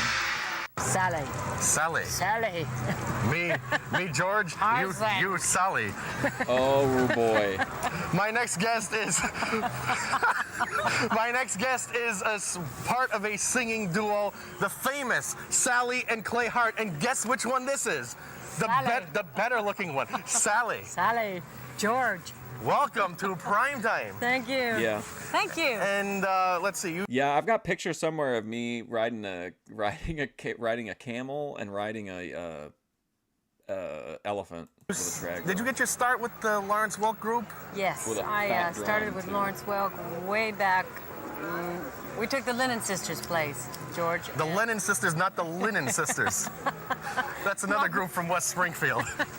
That's it. We took the Lennon Sisters' place. And that's where Clay and I met. Clay came on the show a year after I was there and took Lynn Anderson's place. Now, Clay was nominated for a Grammy Award at that period of time. So he came on and sang country music for It was everybody. like a really jam. That's where we met. One of those little like. And Lawrence would well, I guess introduce all you. And now circuses here passed they through are, town. This one was Sally like and the really Clay low Hart. rent. Ladies and But it was gentlemen, fun. yes, here's Clay Hart. Yes, Any unusual experiences that you had back then? Many. Oh, just fun. Just fun experiences. It was a lot of fun. Lawrence was not a slave driver at all. It was a good job. It was a good job. Yes, it was a wonderful experience, and he was, yes, a taskmaster, but he knew what his audience wanted, and so you have to respect that. He was 35 years on the road with one-nighters before he made it, so he knew what was right. And you did a lot of traveling back then, too, as you are now. Yeah, it's been about 22 years of travel. Do you remember coming to the Big E back then? Are you kidding? The Big E. Of course. I've got to go. I mean, this is about the fourth time Clay and I have been here on our own, fourth or fifth. Before I hear the Lawrence Welk show. Yes, we were here. Some people just brought up some pictures and showed us old pictures of my partner and I. Because I recall you being inside this very Coliseum. Yes. Oh, I think well, 1972. Do we want to go into numbers? Yes. I'm 52. 1972. But I look good. She does look, wow, 52. And are you doing any recordings today, presently? Impressive. No, we're not. We're haven't been doing that for about 2 years. We're probably going to look into it this year. What is life like for a former Welkie? Gosh, it's busy and wonderful. We have... Are you as busy or busier than you were back then? No, I think it's about the same amount of time being on the road because Lawrence Welk, we were in town a lot there. I think it's about the same amount on travel. Big E, my favorite show ever. We shot at the perform at state and county fairs during the summertime like this, and in the winter times we do a lot of convention work for IBM, Martin Marietta, Coca-Cola, Pepsi, you know, things like that, where we fly in and we have a big orchestra. So it's different. It's really nice. And we do television, you know, like Nashville Now or anybody one like of my favorite shows. Time Prime Time. We're here. Right here to Big E. And she took it off. She took it off for me. My coat. And do you keep in touch with any of the former Welk people that you used to work with? I think we talk to each other occasionally. My partner, Sandy, is out in Los Angeles, and she has 8 children. Now, 8 children. My, oh my. It used to be Sandy and Sally. Right. That was another singing duel. Yes, until I found Clay, and then there was no choice, right? And you knew right at that moment. Right at that moment. He was the one. That's right. Yeah. You know, it is very cold today. Have you ever performed in a blizzard?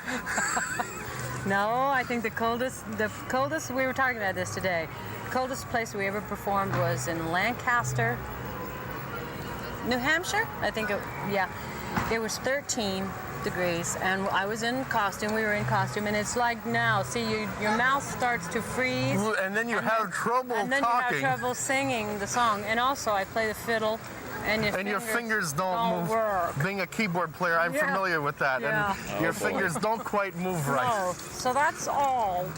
But that was the coldest. And the audience was so nice, they sat there for about 45 minutes, but they were all bundled up, and then we got an encore. I could have killed them. No. And you were in costume, and the lights didn't warm you up at all that night. No.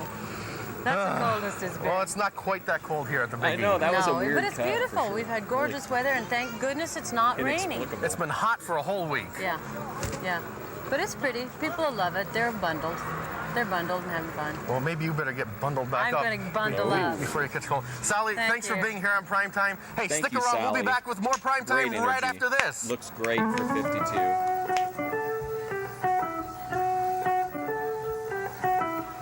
Oh, what a neat... Oh, look, it's George and Mark on the big slide. Way back in 1988, when I was young, the American Cancer Society taught me that a low-fat, high-fiber diet... The American Cancer Society knows eating... This is what ATF... Yes, we're that's back like here ATF at the Media's Taste of East Long Meadow, and we're here at Jessica Lee's, my favorite person here at... You've got these giant, what are they, coney dogs? These are New Jersey Boardwalk Franks. Boardwalk Franks. Boardwalk You can't Franks. find these anywhere else. Only at Jessica Lee's. Quarter pound, finest meat made by Groton Weagle. That's my size, quarter pound. Let's see what. Here, Mark. Why don't you just take over? All right, it's that time of the program. We're going to George Dorunda and the Entertainers with True Love Ways. Just you know He's sure making sure that we know that it's George Dorunda in the band now. Oh, look at that. Spectacular. Will by and by. No true love waits. You guys need to really soak this in because there's no way that we can watch this a third time. Sometimes with Is that Prince William or whoever? Whatever that Prince or whatever. When we'll know You think this is gay? What's gay about it? Just a bunch of dudes hanging out, well dressed. Much young, one mostly older men, but one much younger man in very short shorts that's filming everything. While true love waits, will bring Man, the us Entertainers is fucking to good. share with those who really care. Sometimes we'll cry, sometimes we'll sigh, and we'll know just you and I. The final fate of True love waits.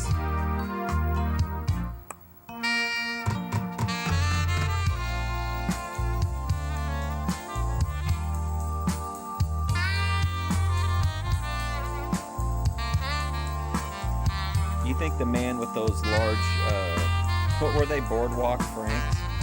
You think that guy was gay? Was it the fact that he was making them that you think makes him gay? Or that he prefers a larger frank? I'm not sure.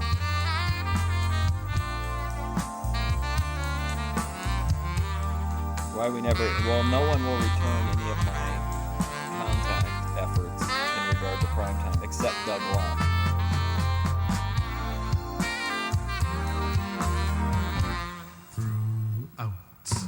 A little bit of kind of interesting Boyd lore is that I'm the one who that made Doug Locke aware that George had passed away.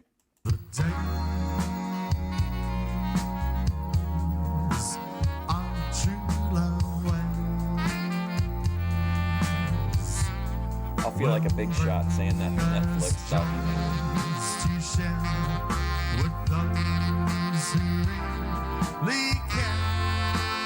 Oh, you meant we as in George. Yeah. I think he works on the show, doesn't he? Or his brother does, Carl. Sometimes we'll sigh, and we'll know George is kind of like Harvey Dent, but instead of his face being in half, it's his hair. Each half looks very different.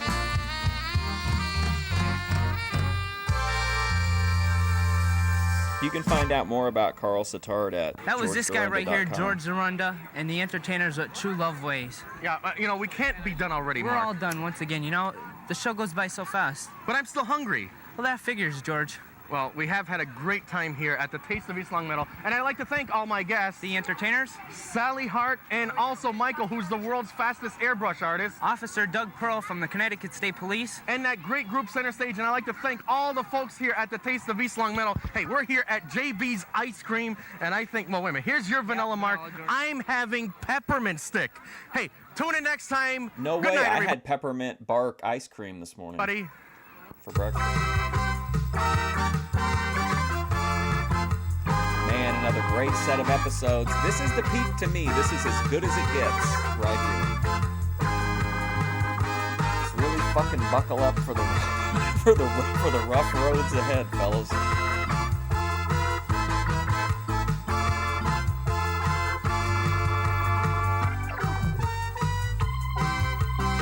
If you thought I was psychotic the first time through, imagine how much time I've had to think about everything, how many questions I have now.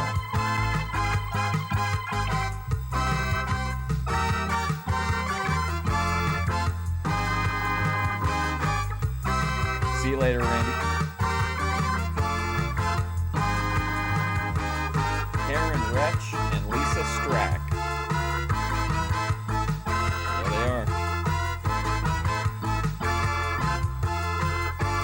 Carl Sitar, Joe Baptiste, he's kind of not really ever talked about. Oh, I didn't know that guy could clap as well. Shit, man, triple threat. Eastern States Exposition.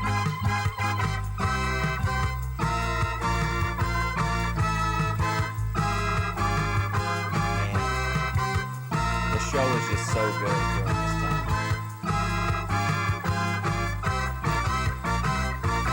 Really in it.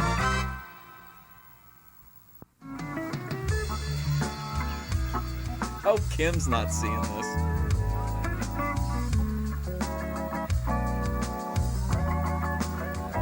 Should I clip this as well and put it in the Dorunda archive?